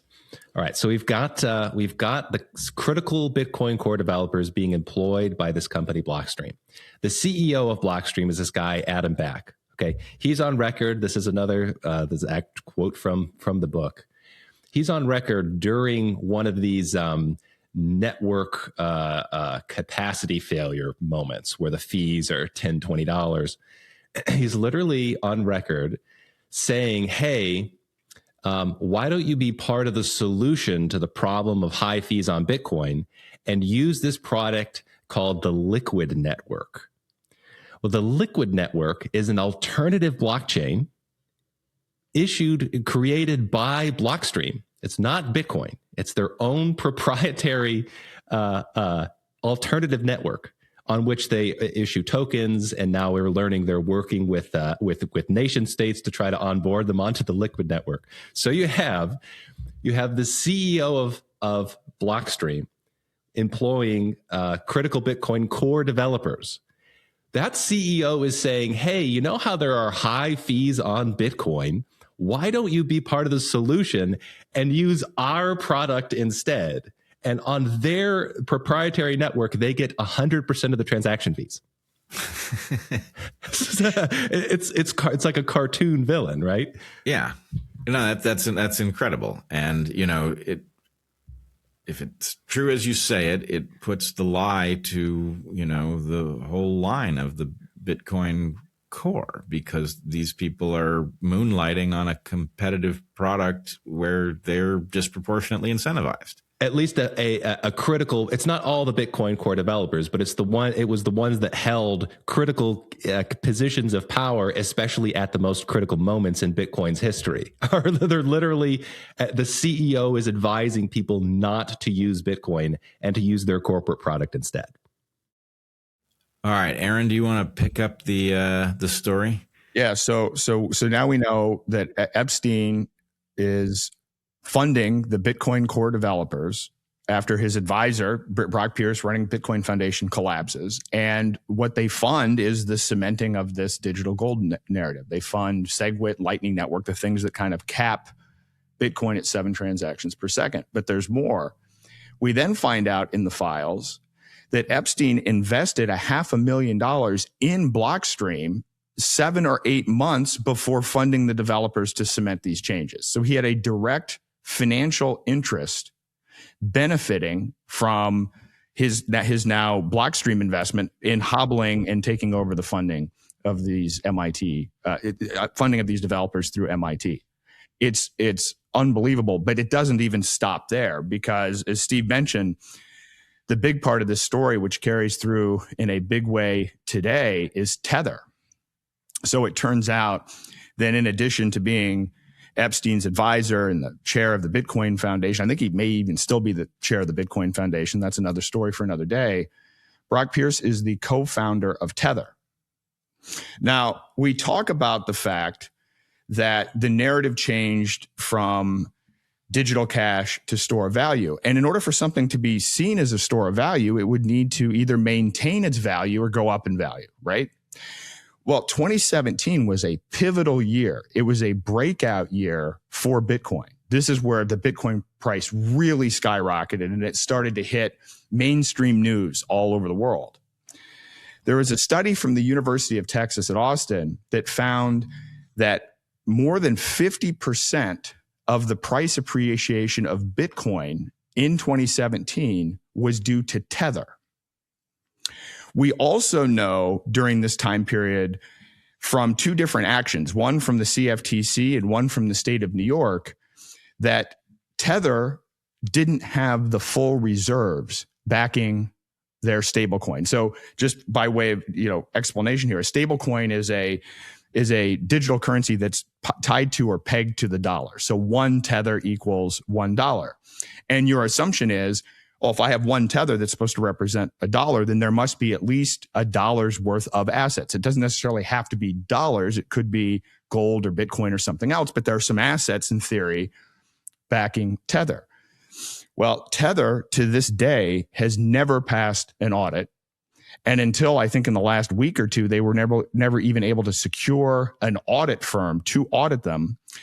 And the CFTC found during this time period where all of this is going on around 2017, that they only had about 26 cents on the dollar backing their tokens. So in other words, at this period of time where the store of value story was being created, Tether was printing digital dollars out of thin air that weren't even backed by real dollars, which are also printed out of thin air. It's kind of like a meta Ponzi scheme, I guess. Yeah, I was going to say this sounds like an exact mirror of the what's it called, fractional reserve currencies, in which banks effectively invent money by loaning it out, loaning out money they don't have based on having a small fraction in house.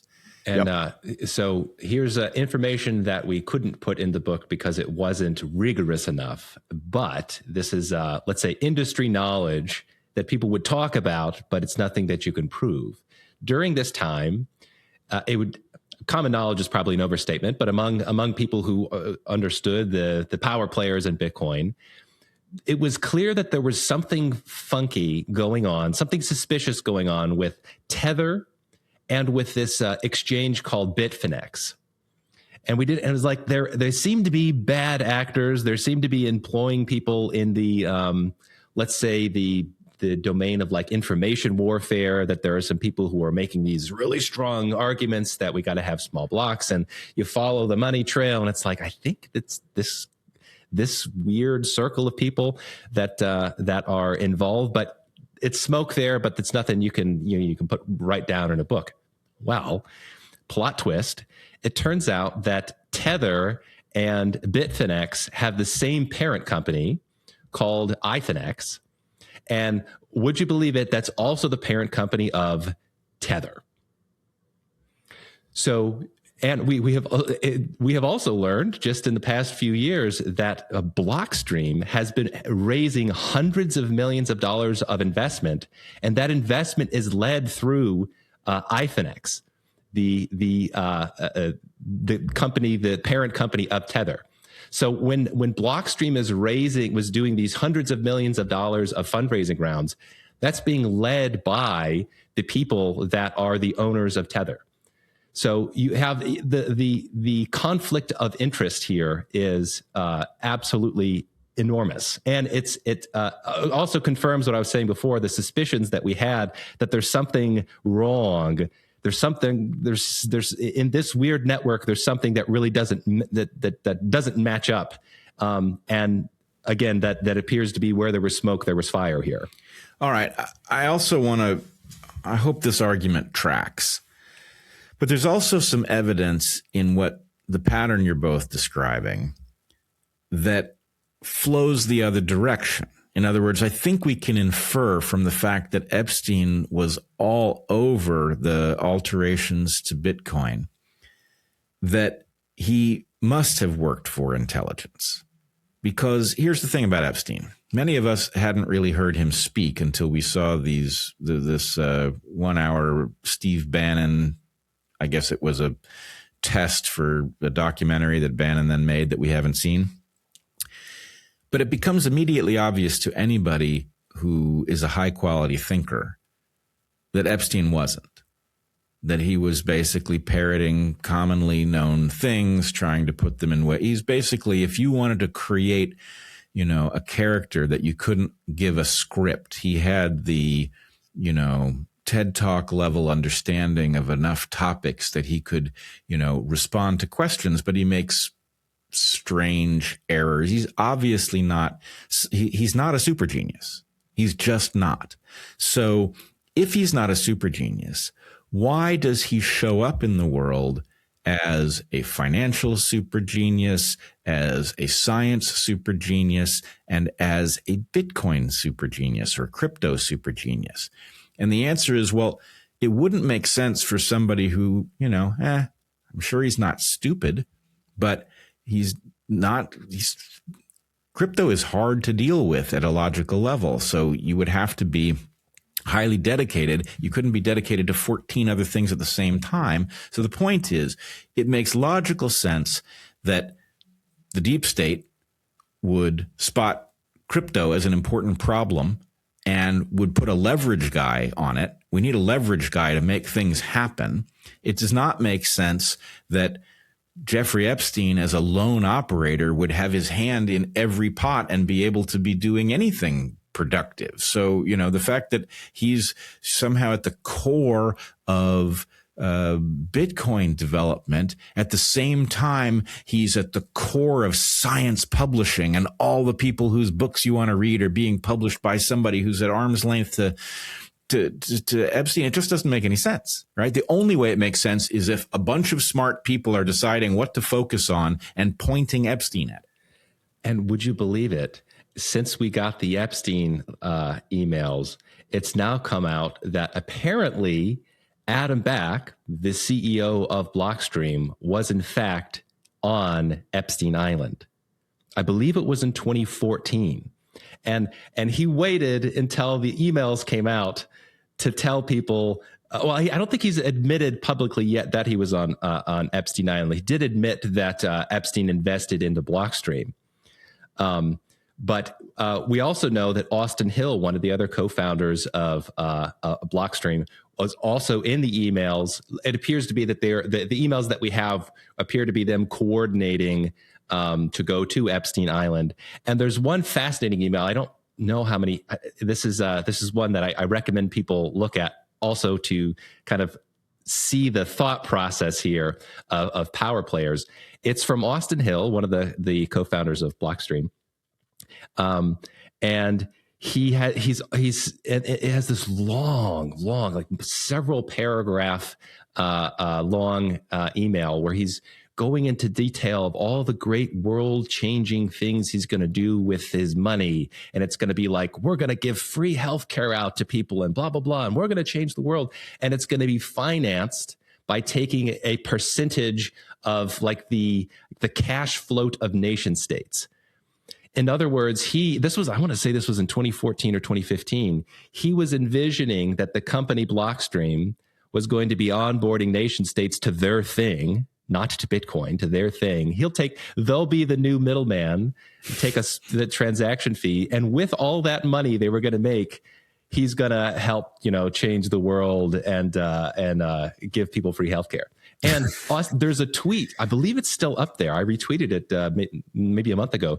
There's a tweet, I want to say it's from 2014 or 2015, the same time period, from Austin Hill, where it's a photo of the Caribbean island. And it says something along the lines, I'm paraphrasing, a great day on the islands, trying to figure out the future of finance by merging blockchain with traditional finance, something like that. And it matches up perfectly with the dates of the emails that were released in the Epstein files. Oy, oy, oy. All right. But as you go through this, so what you find is that Epstein, so again, he's funding the throttling of Bitcoin. They're funding the CBDC development. He's also an early investor in 2014 in Circle, which is the company behind USDC, which is now the largest stable coin. And I haven't been able to prove this yet, but just because it's complicated structure. But if Brock Pierce is his crypto advisor and he's getting him into all of these deals, what are the odds that he didn't invest in Tether in one way or another? Because there are emails back and forth at the very early formation of Tether where Brock Pierce is asking Jeffrey Epstein for an introduction to Larry Summers. And in fact, by the way, and I'm still finding more and more emails in this, but I think in 2013, Larry Summers sends an email to Jeffrey Epstein and says, hey, what do you think about this Bitcoin, Mr. Money? I guess Larry Summers referred to Epstein as Mr. Money. So maybe in these circles, they did think that this guy was this super genius on these alternative currencies. One more thing, and I know that not to overwhelm you and your audience, there's one more line here that ends up being important through Tether, and it's the connection with Lutnick, Howard Lutnick, who is, at least I think he is still the Commerce Secretary, or was. Aaron knows. Aaron and I just had a conversation a week or two ago, and he was telling me some of the details here between Lutnick and Tether that I hadn't even heard before. But it should be noted that Lutnick was also Jeffrey Epstein's neighbor. So they apparently knew each other. He was on the island, and then we keep coming back to Tether and the corruption here. Lutnick, who, just because it's narratively interesting, people should be aware that he's also an extremely lucky man who didn't happen to be at work in the World Trade Center on 9/11. Anyway, right. Even though because he was taking his son to his first day of kindergarten, which the New York City schools claim didn't start on that day. So, Aaron, can you give some of those details on the Lutnick Tether connection here? Yeah, so this gets really fascinating. So remember the backdrop on all of this. Tether has never completed an audit before. They have been found to not have reserves in two separate occasions.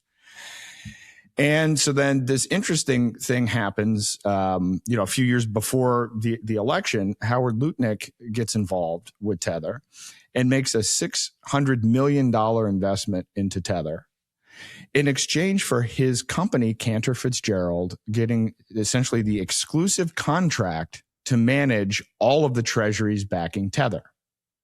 This is a very interesting thing to have done a few years back, given a few things. One, it's not clear if Tether was backed by anything at all, but there was no requirement that Tether be backed by U.S. treasuries. There was no regulation on this. So Tether could have been backed by, again, gold, crypto, whatever it happens to be. Cantor Fitzgerald just comes in and says, hey, I'm going to invest $600 million, but I want to be able to manage the treasuries backing your stablecoin. Then, and you have to understand something about Howard Lutnick in politics. He's not been a player in Republican politics. In fact, he was a major contributor to Hillary Clinton's presidential campaign in 2016. So no one in political circles was talking about Howard in the context of high-level Republican Party politics. He goes from being a backer of Hillary Clinton to the chair of Trump's transition committee, an incredibly important position that's involved in selecting and vetting the entire cabinet. So he gets into that position and actually tries to put himself up for Treasury Secretary. So just think about this for a second.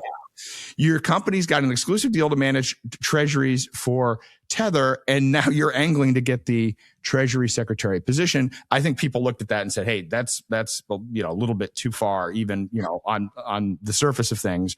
So he ends up getting Commerce Secretary. But then what happens is they bring in this guy Bo Hines to be the crypto advisor, and Lutnick and Bo Hines are two of the big driving forces behind the Genius Act. And the Genius Act is known as this stablecoin legislation. I call it a backdoor CBDC, which I'll explain. But what this bill does is essentially, instead of having the Federal Reserve issue a central bank digital currency, what they decided is, well, hey, why don't we take private stable coins that are already really popular. People use Tether and they use USDC. In fact, in the last 12 months, there was something like $33 trillion worth of transaction volume using these stable coins, more than Visa. So let's take these popular private stable coins and put them under the control of Congress. It's Congress, not the Federal Reserve, by the way, that's responsible for financial surveillance. We talked earlier about these know your customer, anti-money laundering laws, all of this kind of reporting. That comes from Congress, not the Federal Reserve. So now through the Genius Act, two things happen. That financial surveillance now applies to private stablecoins, but they added one other component. If you are going to be a legitimate legal stablecoin, you now have to back your stablecoin 100% by U.S. Treasuries. So the biggest single beneficiary of the Genius Act is Howard Lutnick's firm, Cantor Fitzgerald. So when I say, the creature from Epstein's island, we're talking about a situation where literally he's making money on every single transaction made using Tether because he's managing all of the treasuries that back all of Tether. Well, I did say he was a very lucky guy. He's a very lucky guy. And so, but why that isn't a major news story. I mean, people like to talk about Nancy Pelosi and insider trading. This is a guy that came in and, cut a deal to basically back the digital dollar and then, push legislation to force this company to be backed by treasuries. It's amazing. A couple more things on this. So we should also talk a little bit about the consequences of using something like Tether and stablecoins. So with Bitcoin, for example, it's when one is using Bitcoin, even if you own it and you're not using custodial wallets, it's still fairly easy for the government to track and control and survey, but also if your coins move to an exchange or if they move to a hop where the government has control, they can essentially seize your funds. This happens all the time where coins on the Bitcoin network will be identified by the feds as being, participating in crime or whatever. And whenever those coins end up moving to an exchange or a place, a central hub, the feds will say, okay, we're going to seize these assets now because we think they're involved in crime. It happens constantly. Well, with Tether and with stablecoins, it becomes effectively trivially easy to track, control, censor, and just take one's digital money here. And again, this also happens all the time. So I don't know off the top of my head, so I'm not going to speculate, but I was just reading a news article about another, so many $10 million that were just frozen on behalf of the U.S. government, pinging Tether to say, hey, freeze this money, make sure this money doesn't move.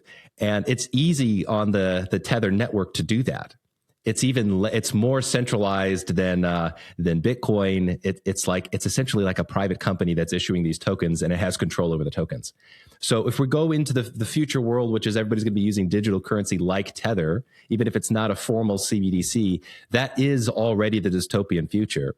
And one more point a sad point to make here is Tether has been very strategic in some of its marketing and obviously its plays here.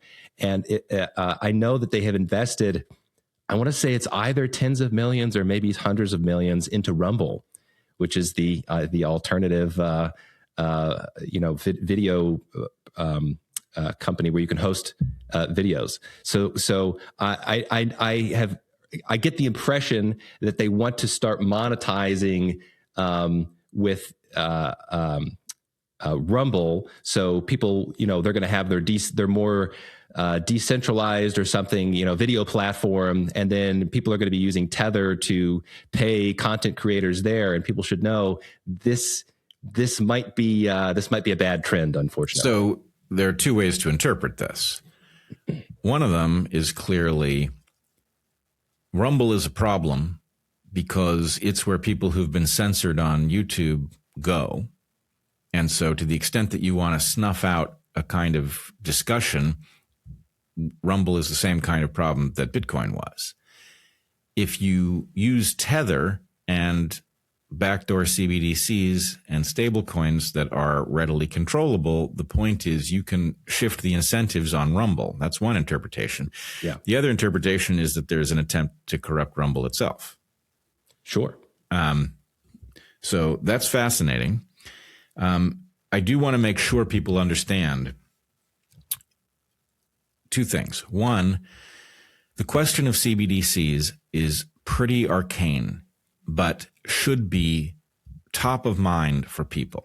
If you care about freedom, the idea that you are going to be lured into or forced into the use of a centralized bank digital currency, that is effectively game over for our ability to speak independently. Because what it does is it creates a control lever where effectively your ability to function as a citizen accessing the market can evaporate, just as it did for the Canadian truckers. And if all your money is this way, and suddenly you can't buy chicken because you don't like mRNA shots, then the discussion that we had during COVID that actually allowed us to push back becomes impossible. Right, the number of people who can withstand that kind of pressure, where they are, suddenly insulated from access to their own money, is tiny. So you won't win another battle if we lose this one. So even if it doesn't seem like your cup of tea in terms of things you like to think about, CBDCs should be on your mind. And the second point I wanted to make is that by many measures, we are headed towards a financial collapse of, it could be many times 2008, but something in that order of magnitude. That collapse offers those who have been quietly scheming behind the scenes to usher in a CBDC, offers them a backdoor mechanism for doing it, because most of us have a fair fraction of our wealth in banks. If those banks default, which is a natural consequence of what is likely to unfold as a result of bubbles and fraud in the market, among other things, then your money comes back to you through the FDIC, the Federal Deposit Insurance Corporation. And as far as I understand, the Federal Deposit Insurance Corporation could give you your money back in CBDC form, take it or leave it.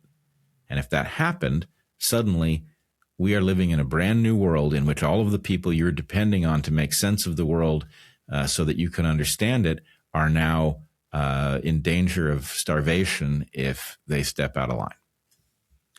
Well, there are several things. So, this has obviously been my big issue for the last 3.5 years. And the more and more I explored how our current system works, we already effectively have a CBDC anyway. The money that you have in the bank is already digital.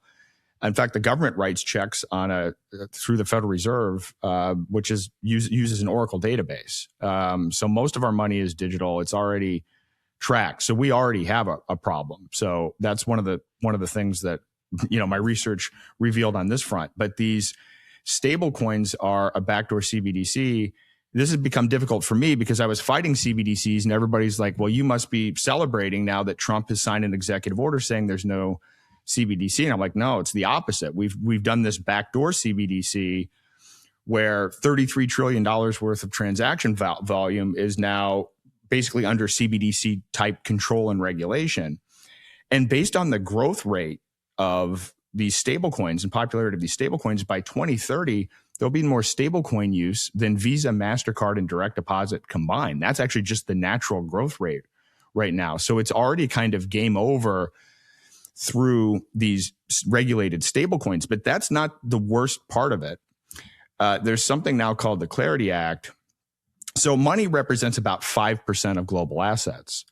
Your retirement plan, your 401k, stocks, bonds, commodities, gold, your house, those things make up 95%. And what the Clarity Act is trying to do is what they're trying to do with the Clarity Act is basically create digital tokens that represent everything that you own, and then add the same surveillance to that. So they're going to have the ability to program, track, and censor not just your money. Let's say you don't want the shot. They could shut off your ability to sell your car. They could shut off your stock portfolio. We are moving towards the tokenization of everything. Larry Fink said at Davos, everything will be tokenized. And I've been a big fan of tokenization for a long time, but not the form of tokenization where it's controlled by governments and third parties and they can shut it off. I thought the promise of tokenization, kind of like Bitcoin was supposed to be money you could use without third parties. I thought tokenization could be a way for people to trade anything of any value around the world. And instead it's turning into what I think is the anchor piece of the digital control system. And that's the Clarity Act, which is being slammed through right now, even when we're in the midst of what could turn out to be World War III. If you actually look at what the administration is doing and what they're pushing fast and furious right now through Congress is to get this Clarity Act signed. So A, that may not be a mere coincidence that these things are happening at the same time. But B, let me make sure I understand it because, you know, I struggle a little bit with the question of tokenization and what it means. I have a house. For it to become a token doesn't turn it into something virtual. It's still a house. But if the idea is that my house becomes represented by a token, which is somehow legally tied up with that property such that to trade the house, I must trade the token, then it becomes a mirror of a centralized bank digital currency, because at the point that I say something awkward about mRNA shots, then the point is, well, your house isn't yours to sell, right? In fact, we've sold it to someone else. So that is a frightening prospect if that's what you're getting at. Am I right so far? That's what I'm getting at. But where they're starting is not necessarily with your house. Where they're starting is with your 401k and with your stocks and your bonds. And you already have, for instance, the company that owns the New York Stock Exchange building platforms for this kind of tokenization. BlackRock is invested in this, and Cantor Fitzgerald and Howard Lutnick has invested in this. And so this is something where the technology's been built, and the passage of the Clarity Act is what's going to enable that to happen. So all of a sudden, you don't ever have to touch cryptocurrency. You don't have to have a wallet. Your existing financial instruments, they'll just change the technology underlying that and add all of these surveillance features. That's why this is so critically important. So I want to ask you something. This is now connecting to a different conversation that I thought was an independent thread. The conversation about the great taking and the virtualization of assets. So this is not tokenization. But what I learned in pursuing, I read the book, The Great Taking, and I recommend others do it as well. I learned a tremendous amount from it. It's a short book. Is that the example of stocks, many of us remember a day when to own a stock, let's say you had stock in IBM. If you have stock in IBM, it actually came in the form of a physical certificate, which if you're smart, you put in your safe. Because a physical certificate is physical, it is governed by the laws of physical ownership. So it can be stolen from you, it can be recovered, these sorts of things. What it turns out has happened, if I understand it correctly, is that stocks are now owned in an analogous way to the way people who have Bitcoin in Coinbase own Bitcoin. They own an IOU, not the real thing. And in the case of stocks, there is a provision in the contract through which you acquired your IOU for stock in our example, IBM, that says that it's yours to buy and sell, but that there is a priority given to using it to settle the debts of a third party who has used it as collateral. So only in the extreme case that we have a bunch of defaults are people even going to know that there's a provision in which the stock that they owned yesterday is no longer theirs because it's been used to settle a debt they know nothing about because some entity they've never heard of has defaulted. Right? So that is not tokenization, that's virtualization. But how do these two things relate? Well, the token is going to represent that contractual interest that you have. So that IOU, because right now you have an IOU, right? You don't own the physical shares. That's what's going to be tokenized. So something like the Great Taking could happen with a click of a mouse button. All of a sudden, the economy blows up, oil goes to $500, derivatives blows up, and then your broker files for bankruptcy. When your broker files for bankruptcy, they're going to be able to transfer the ownership through tokenization to their secured creditor, who's likely to be one of the big four banks. So I view tokenization as the technical catalyst that makes the Great Taking efficiently possible. Okay, so let me ask you this then. As you pointed out so insightfully at the beginning, it didn't matter whether you were on the right or left. In the aftermath of 2008 and the TARP program, bailouts, etc., citizens were irate that they were paying the debts of people who had steered us into this harm, while people who had done nothing but have a loan function in a way they didn't expect under conditions they couldn't foresee, lost their homes and their wealth. The technological change ushered in by virtualization and then tokenization that you describe is almost like programming the bailout into the physical world. So if I own a house that is represented by a token, and the laws that govern that token allow it to be transferred under some circumstances that I haven't thought to look for in the fine print and probably wouldn't understand if I read them, right? Then the point is the bailout is baked in. When the stuff starts going belly up because people have made reckless decisions, then my house ends up in somebody else's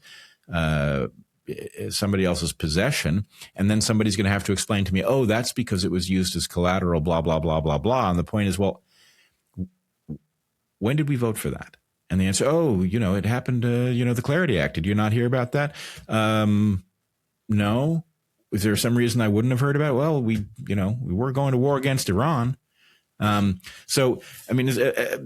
I'm sure that's an overly simplified version of the picture, but am I right that a bailout is effectively baked into the tokenization?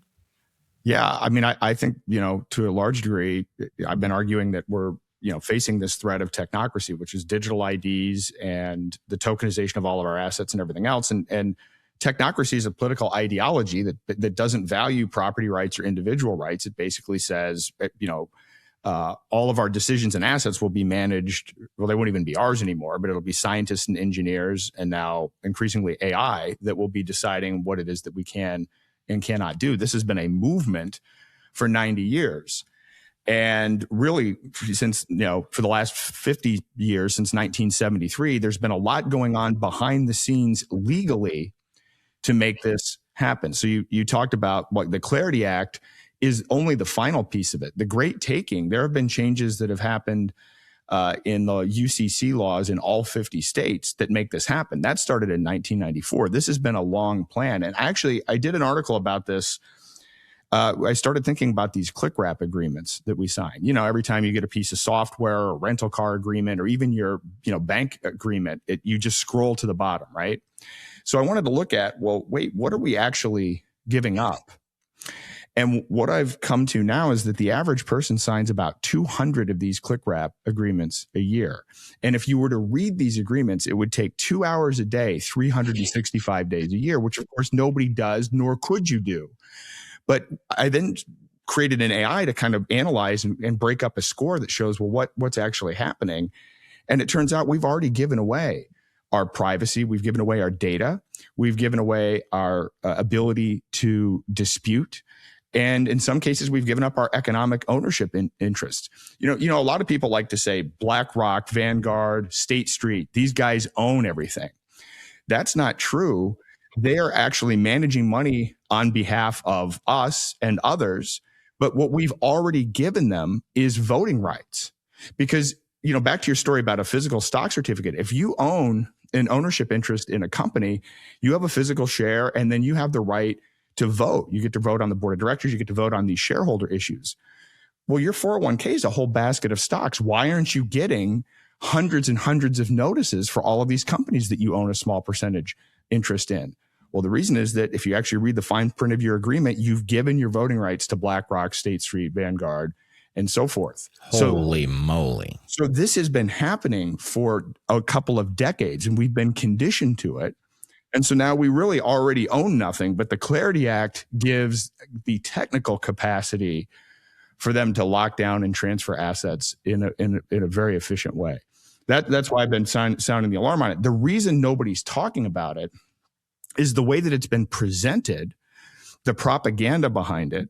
And I have a big article coming out on this. Is they're saying, well, this is great for crypto because once we pass these clear rules, now 401ks are going to be able to buy Bitcoin, and 401ks are going to be able to buy these other cryptocurrencies. They don't realize that the actual purpose of it is to create a framework, a technical framework to tokenize our real world assets, not crypto, and put it under this regulatory regime. And so it's hard to fight against this because there are a lot of people that want to make money off of this. The crypto people think trillions of dollars are going to come in and pump up and inflate the price of their cryptocurrency. And the people that are building the tokenization platform certainly aren't going to alert people about what's going on. And so it's very difficult to get this information out because of the forces against it and because of how complex it is and how nuanced it is. I want to say a couple of things. One about this idea of the Trojan horse being celebrated as it's being rolled inside the city walls. So this is something that I'm certainly guilty of, having been a terribly naive libertarian in the early Bitcoin days. I bought the hype around Bitcoin. I really thought this was this world-changing technology that was going to, disrupt power structures.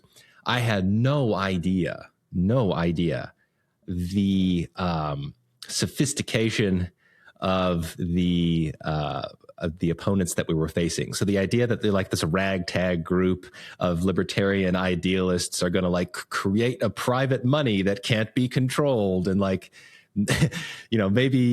maybe people won't be, forced into paying for wars that they don't support. And we're going to do this with our cool new technology.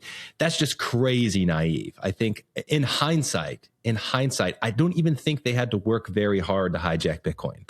I think it was sort of when you consider the types of projects that these people have undertaken, the established power players, the central banks, you're talking about, organizations and groups of people and networks that can topple dictators if they like all over the world.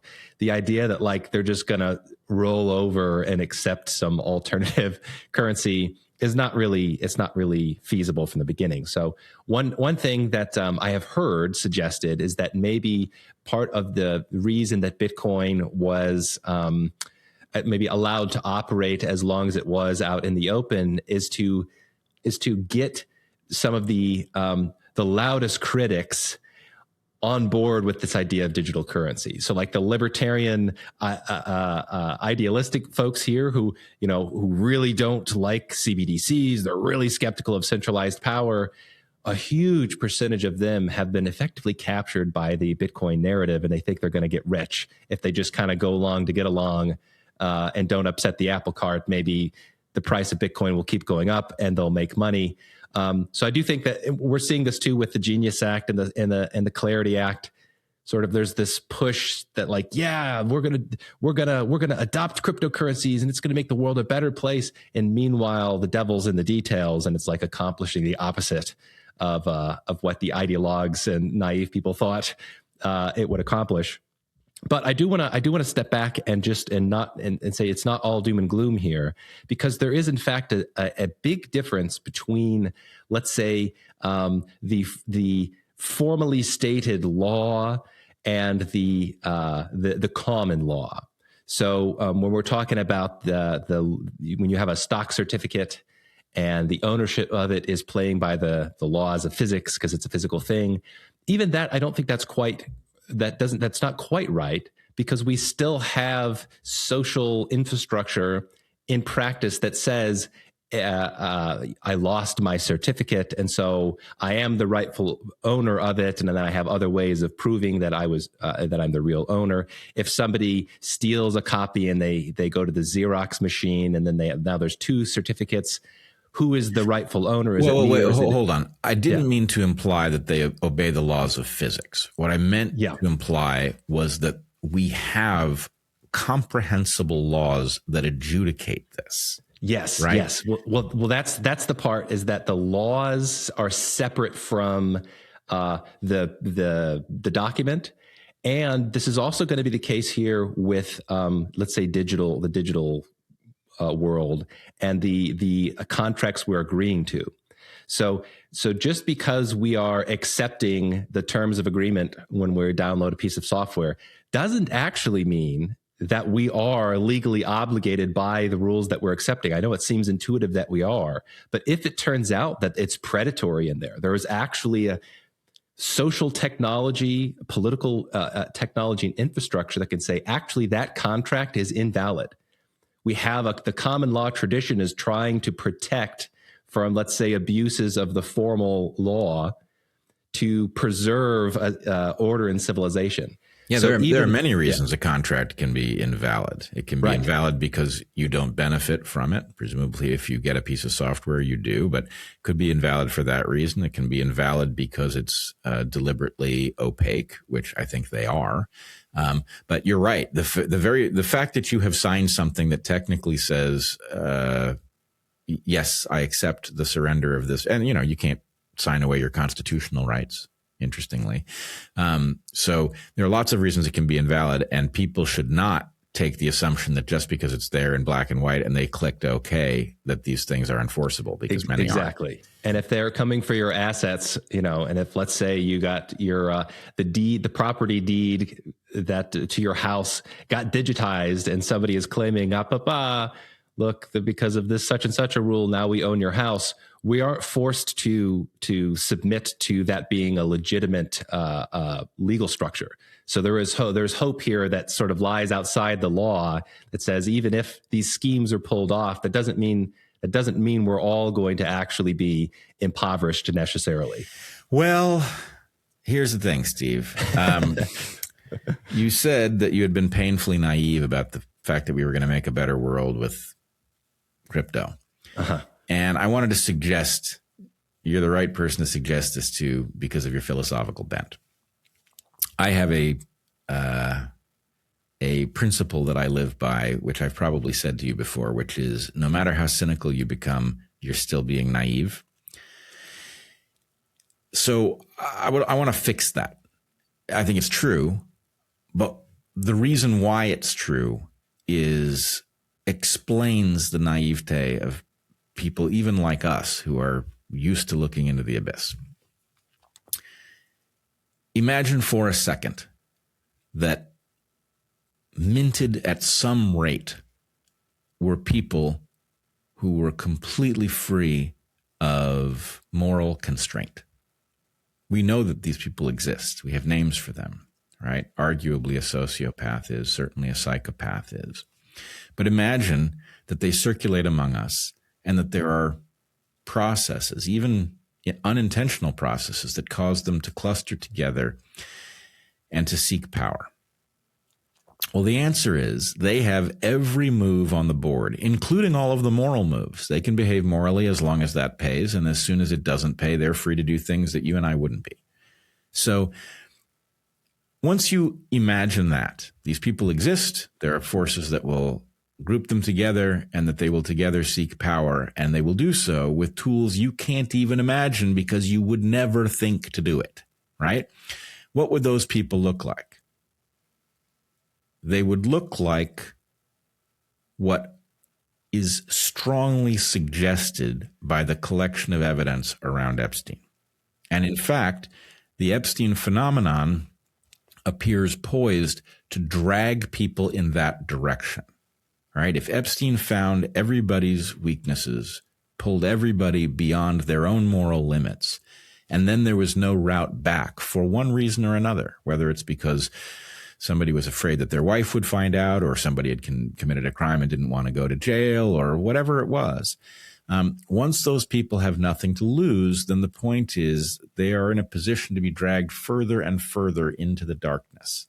So basically what I'm saying is, I don't think it is repeat instances of naivete.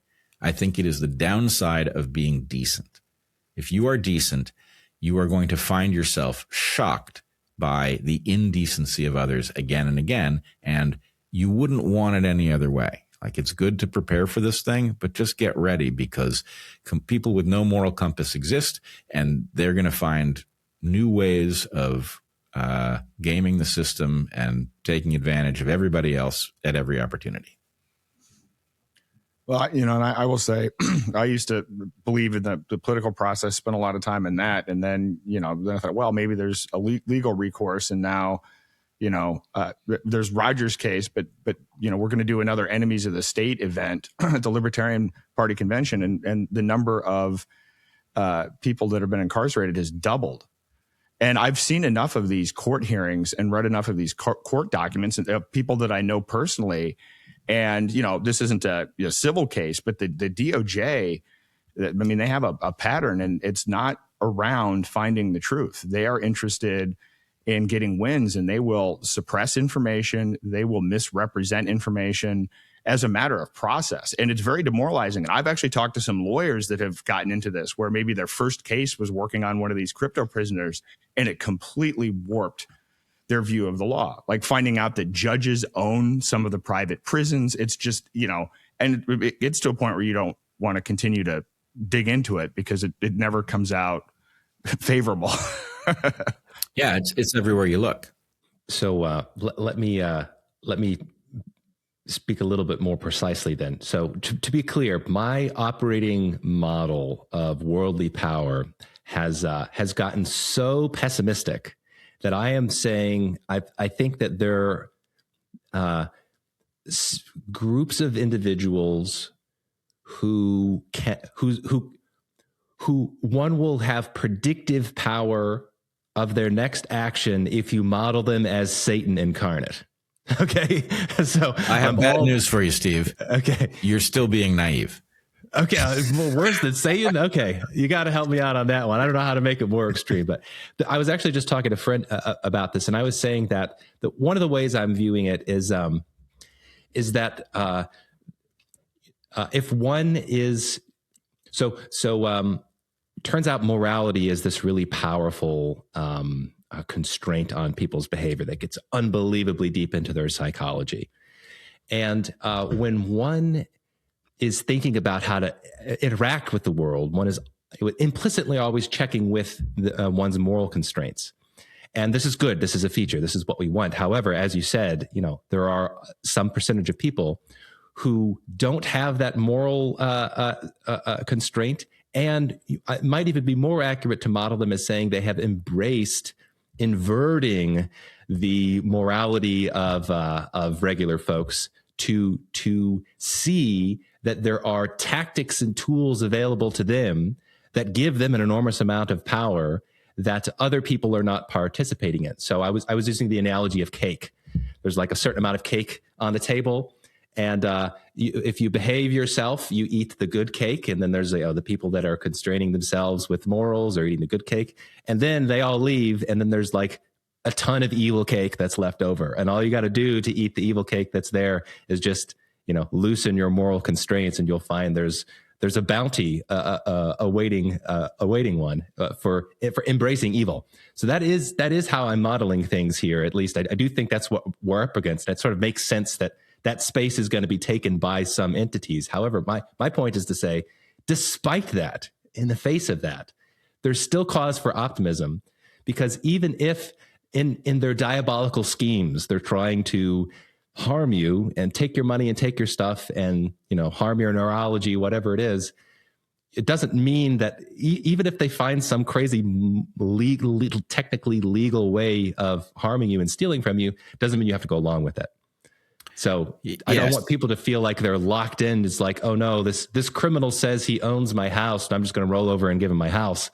I don't think we don't have to live in that world, No, we don't have to live in that world. And I always hesitate to say it because, it will be portrayed by whoever as some, crazed admission of criminal intent. It is nothing of the kind. But there's a reason that the First Amendment is what it is. And there's a reason that the Second Amendment is what it is. And it is because the founders were well aware of the danger of tyranny, and they enabled us to fight back. And these schemes ultimately may leave us no choice. If people have targeted anything and everything that we own, and they clearly have, then we will do what human beings do to stave off, starvation and wolves. And that is just simply the nature of the beast. I do find your point fascinating. I've been struggling over the same question as I see what is not exactly in the Epstein evidence we've seen, but is strongly implied by what we have seen. The question is, how could a person possibly find themselves desiring of the things that Epstein was apparently availing them of? And more to the point, to the extent that occasionally some person is so broken that they would find that appealing, there are a bunch of them and they've got a lot of power and they function in the world. And, that is a shocking discovery. So the question really is there something that beyond some threshold pushes people in the direction of elaborating their capacity for evil rather than stifling it?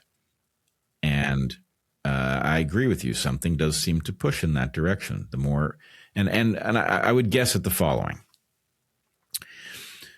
Morality is interesting. I've written a paper on why it evolves. Basically, my argument with David Lottie is that it comes down to a trade-off.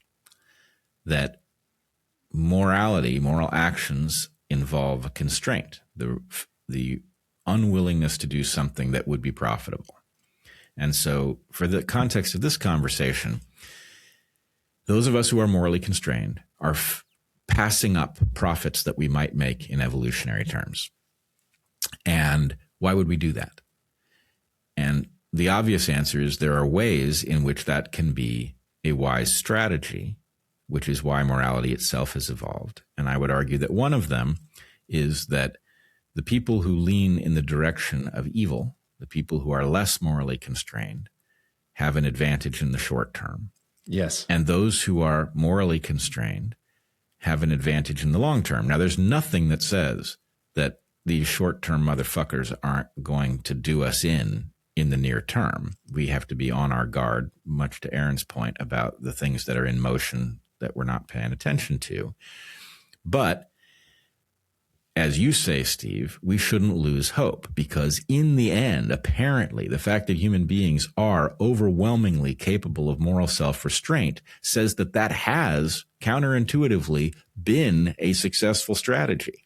So let us hope that those forces that make it a successful strategy are in play at this moment. Let us do what we can to augment and enable them, and let us embrace others who clearly are agreed to the same principle. Yes, and one of the strategies that we have, I get uncomfortable talking about we, the morally righteous, and the morally good, like that. It's very, we got to be real careful. We got to be. Well, I didn't say that. I said we who are willing to be morally constrained, and I take it that good people. No, well, but all good people bypass some opportunities. I'm just saying, even the idea of good people. I think I'm really in the middle of learning the depth of traditional faith here. You're failing at the white pilling you initiated 10 minutes ago. No. I'll get around to it. We're going there. I think, put it this way. It is incredibly important, if we care about goodness and truth and love, that we do not mistake, let's say, that we don't trick ourselves into thinking we're better than we are. we need a kind of a moral humility here that I think is paramount and strategically necessary. So this is kind of where I'm getting at. One of the issues that the dark side has is they have problems with trust. Because they're liars and schemers and Machiavellians, that's sort of the rules of the space in which they're operating. That affords them many, short-term opportunities, but they're losing out on long-term coordination opportunities that you only get. Like we have some cake they can't eat, and it's like really trying to speak truthfully and honestly, even at short-term cost.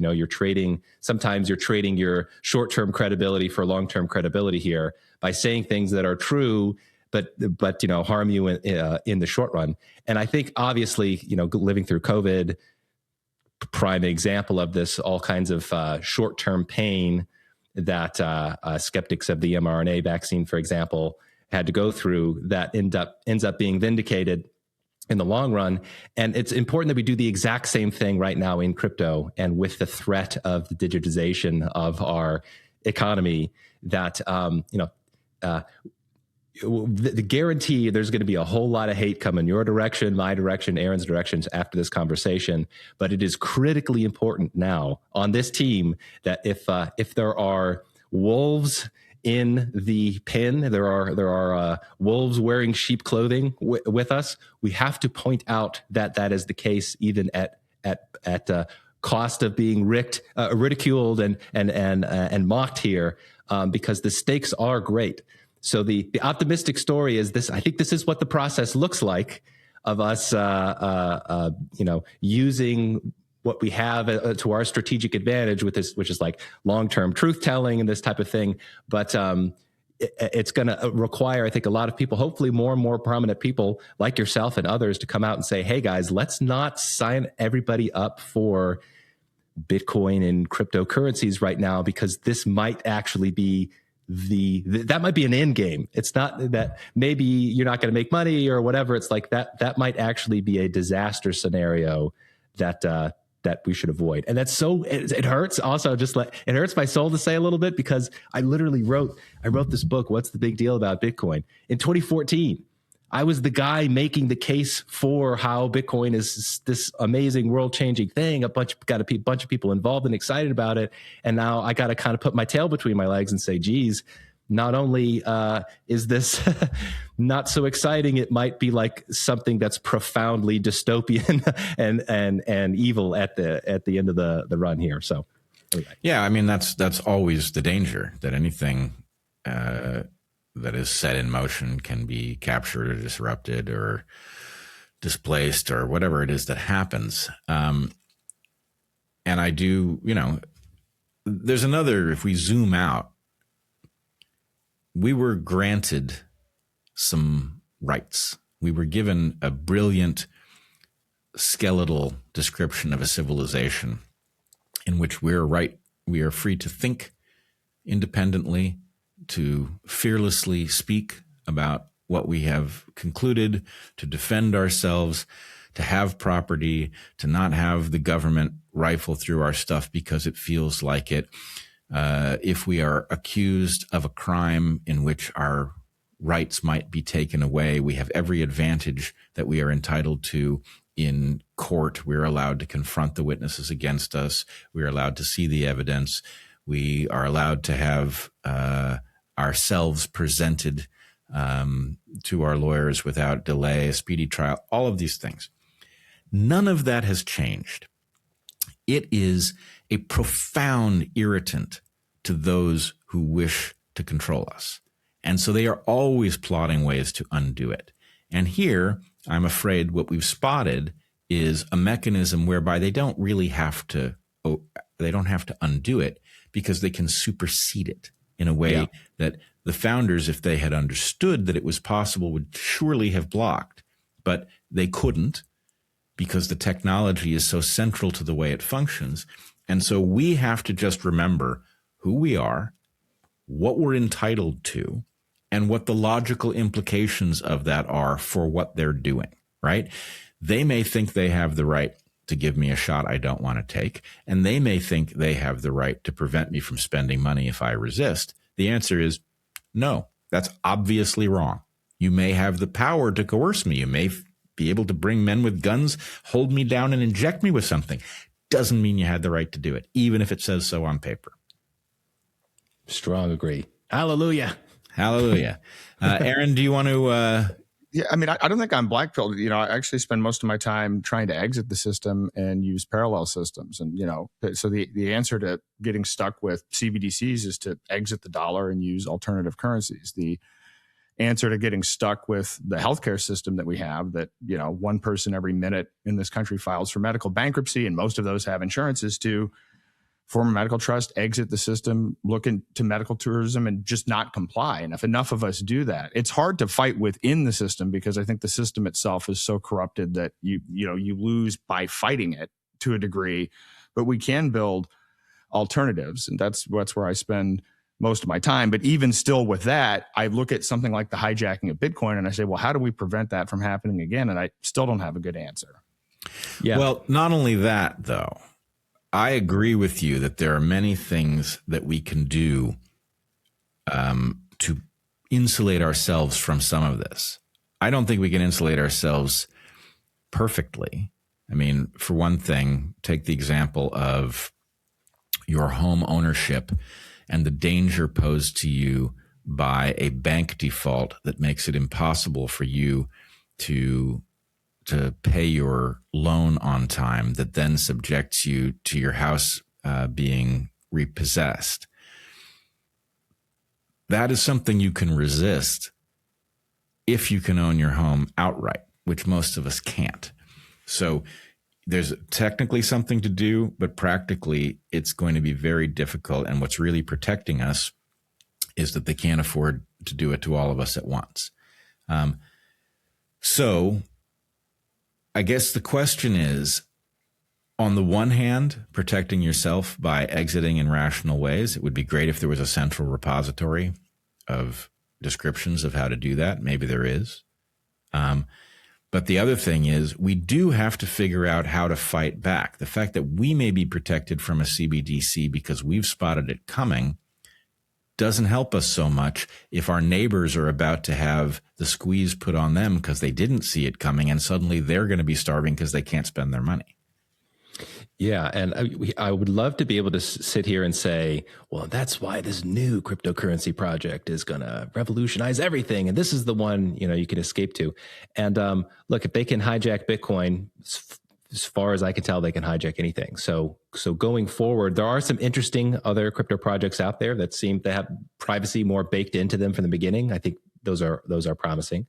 But whatever the attempted solution is going forward, we always have to keep in mind everything can be hijacked. Even if we have some amazing liberating technology for a few years, if it becomes too successful, we should expect that the forces will try to infiltrate and corrupt it just as they've done before. Yeah, and I think maximalism is a bad idea. I use privacy coins like Xano and everything else, but I also use gold. But my approach is that I want to be a sovereignty maximalist, I guess, and not wedded to any particular technology, but at the same time be vigilant. We've learned something, right? We may have been naive originally, but I think we've got some battle scars, and so maybe we can maybe not prevent it entirely, but buy a little bit more time within these projects. Hopefully, people will be more vocal. But as much as I say that, the people, honestly, when you look at the Genius Act and the Clarity Act and everything else, part of the reason that more people don't know about it is that a lot of the people that were on the forefront are in prison or have been suppressed by the state. That's actually actively happening still to this day. So the people that would be the best voices for this can't speak. So now other people have to stand up and talk about it. I have a friend who we've talked about this before, and he essentially says it can be modeled as the eternal cat and mouse game. So it's not that one is ever going to reach the point of liberation and then everything is good from here on out. It's that you buy a few more years for freedom, a few more years, and then there's this ongoing strategic adjustment as both sides are reacting to one another.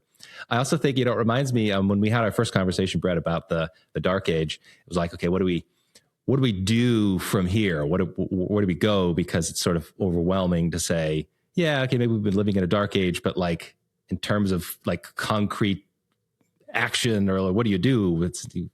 If the paradigms are wrong, it doesn't tell you what if the old paradigms are wrong, it doesn't tell you what the new correct paradigms are. And my take then is that the first step towards getting out of the dark age is recognizing that you've been in one. And I feel like the first step here in trying to play this cat and mouse game about money and digital currency is just recognizing the stakes involved and recognizing that there is both smoke and fire, and speaking and identifying it. I don't know exactly what comes after it, but I think step one is just identifying it. Yeah, I agree. This is obviously step one. And the hard part, unfortunately, for this modern incarnation of it is that it's so technical that it is hard to call people's attention to it because their eyes glaze over as soon as you get into the nitty gritty. So I mean, I think we've done a pretty good job of it, but it's important for people to understand that you don't need to understand cryptography to understand why Bitcoin was hijacked and who might have wanted to do it and what their ultimate purpose for what they've created might be, right? Agreed. That's a narrative story. It's not a technical story primarily.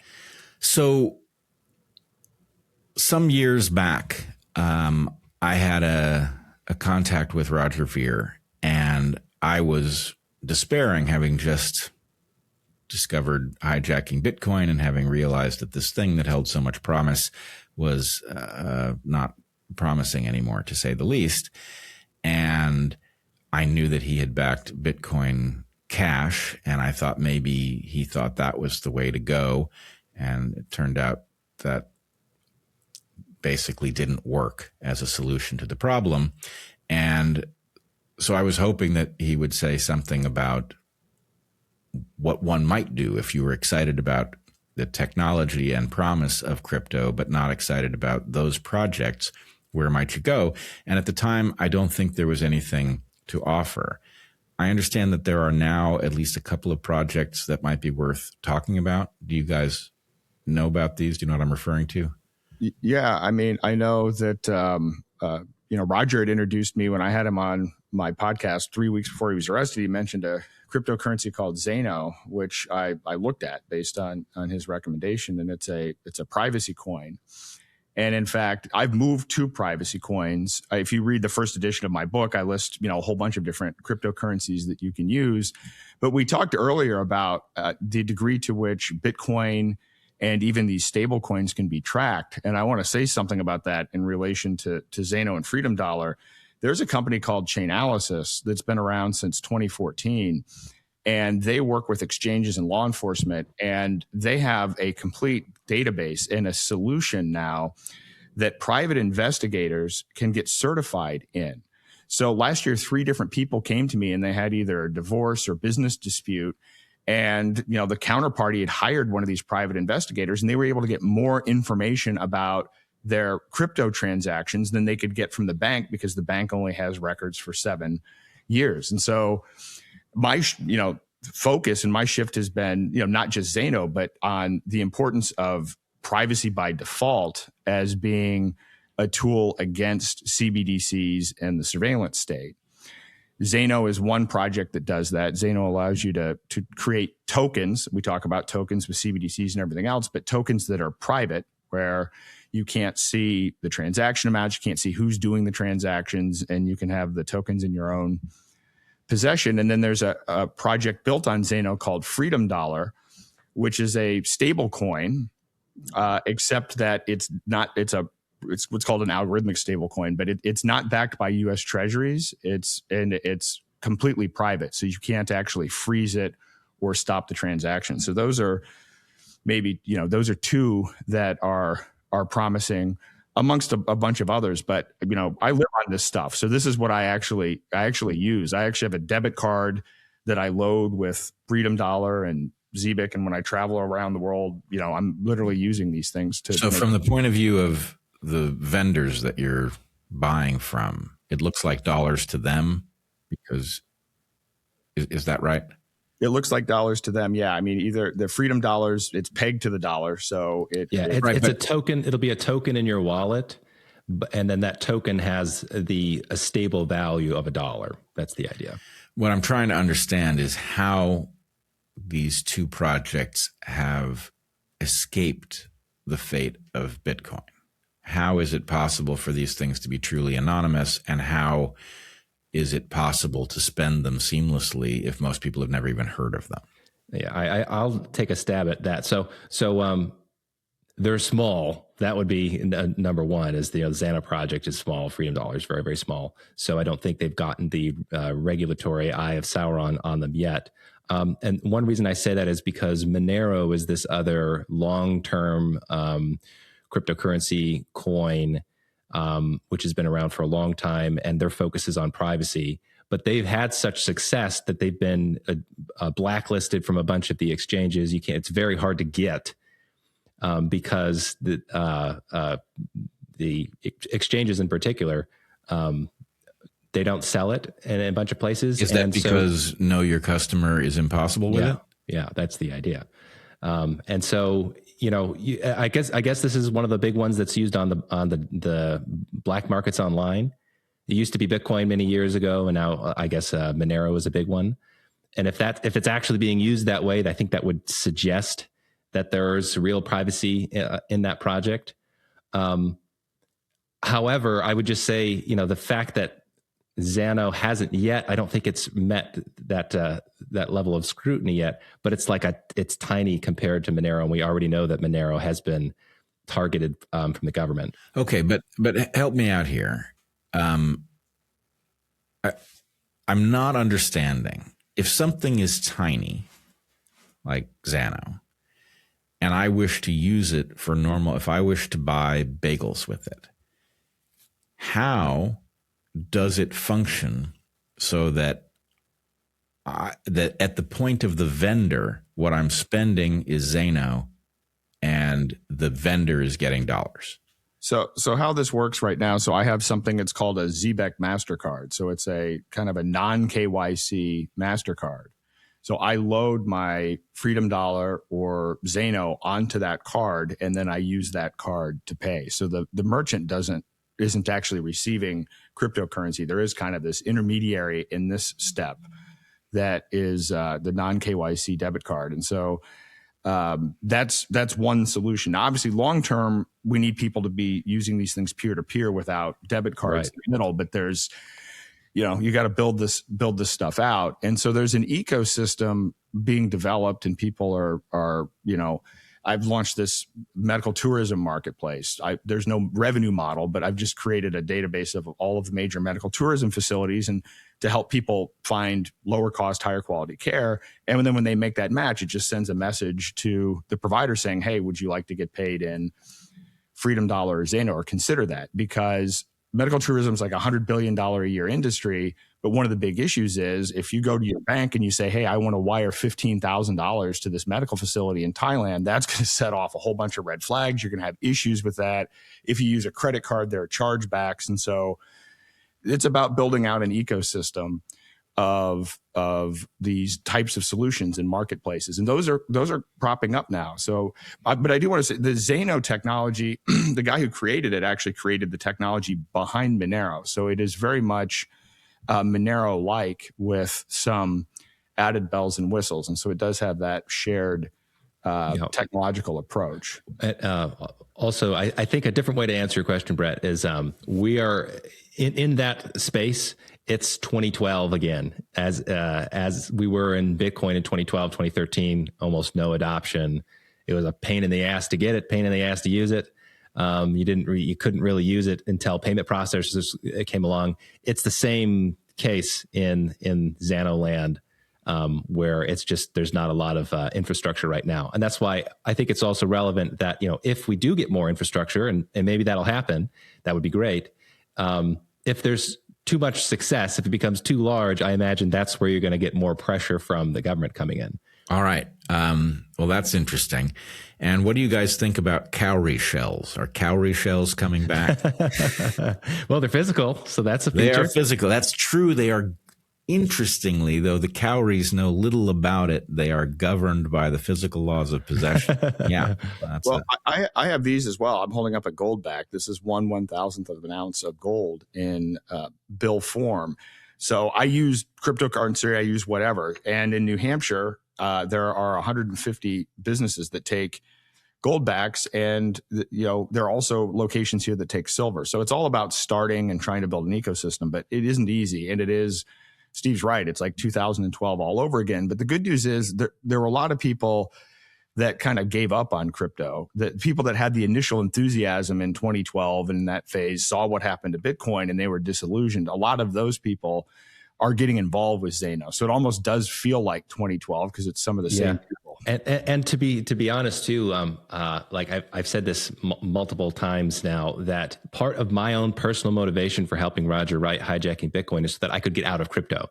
I felt like I had this information and I couldn't in good conscience be like, hey, I was really I was the Bitcoin guy and then I disappeared and now like I'm not in support of it. So I felt like I had to help write the explanation for why I was leaving crypto. And I'm pretty pessimistic on virtually all the crypto projects, but I have one pinky toe still in crypto. My heart is like, okay, maybe it could make the world a better place, and that's just in a couple of these privacy projects. All right. Well, I am going to try these things because at this point, I know that crypto could be an important weapon in our fight to preserve our freedoms. And if these things are too small to have attracted the eye of Sauron so far, then I'd like to get on the ground floor. And then the question becomes, how do we defend them? Right? So anyway, I'd like to just go through a transaction or two and discover what it feels like and what the actual implications of it being so small are. And then, maybe we can learn the lesson of what's happened to Bitcoin and with vigilance on the front end, protect these things from what we know will, as soon as they become significant, come for them. So anyway, I hope others will join me. I hope you guys will also. It sounds like, Aaron, you at least are already experimenting with these things. So maybe we should check back and talk about what the experience is. Yeah, we'll check back and I'll send you some. So, offline, we'll get you a wallet and I'll show you how happy to show you how it works. Fantastic. That sounds like the old Bitcoin days. Exactly. Yeah. Brett's like, okay, that's going to be $70,000 in a few years now. No, it's going to be nothing that might be worth $70,000 in 15 years. Yeah, as long as we don't use it. Yeah. Yes, right. No. I can already tell you in the upcoming block size wars over Zeno and Freedom Dollars, I am in favor of keeping them spendable and like that. Right. All right, gentlemen. Is there anything more you want to say before we close this out? No, thanks. Thanks for your time. I feel like this was a really great conversation. I thought so too. All right. Aaron Day and Steve Patterson. Oh, maybe you should tell us where to find you. Aaron, you're at least findable on the Brownstone Institute site. Have written numerous articles. Anywhere else people should look for you? You can find me at daylightfreedom.org and also on X at Aaron R. Day. At Aaron R. Day. And Steve? I'm at steve-patterson.com. I've been in the process of opening up this new research institute for a few years. It's called the Natural Philosophy Institute, completely separate from Bitcoin, and maybe something we can talk about later. But I'm at steve-patterson.com. Very exciting. I do look forward to talking to you about that. All right, gentlemen, it's been a long, but I think very good discussion. I know a lot more now than I did when we started. So thanks to you both and keep up the good fight.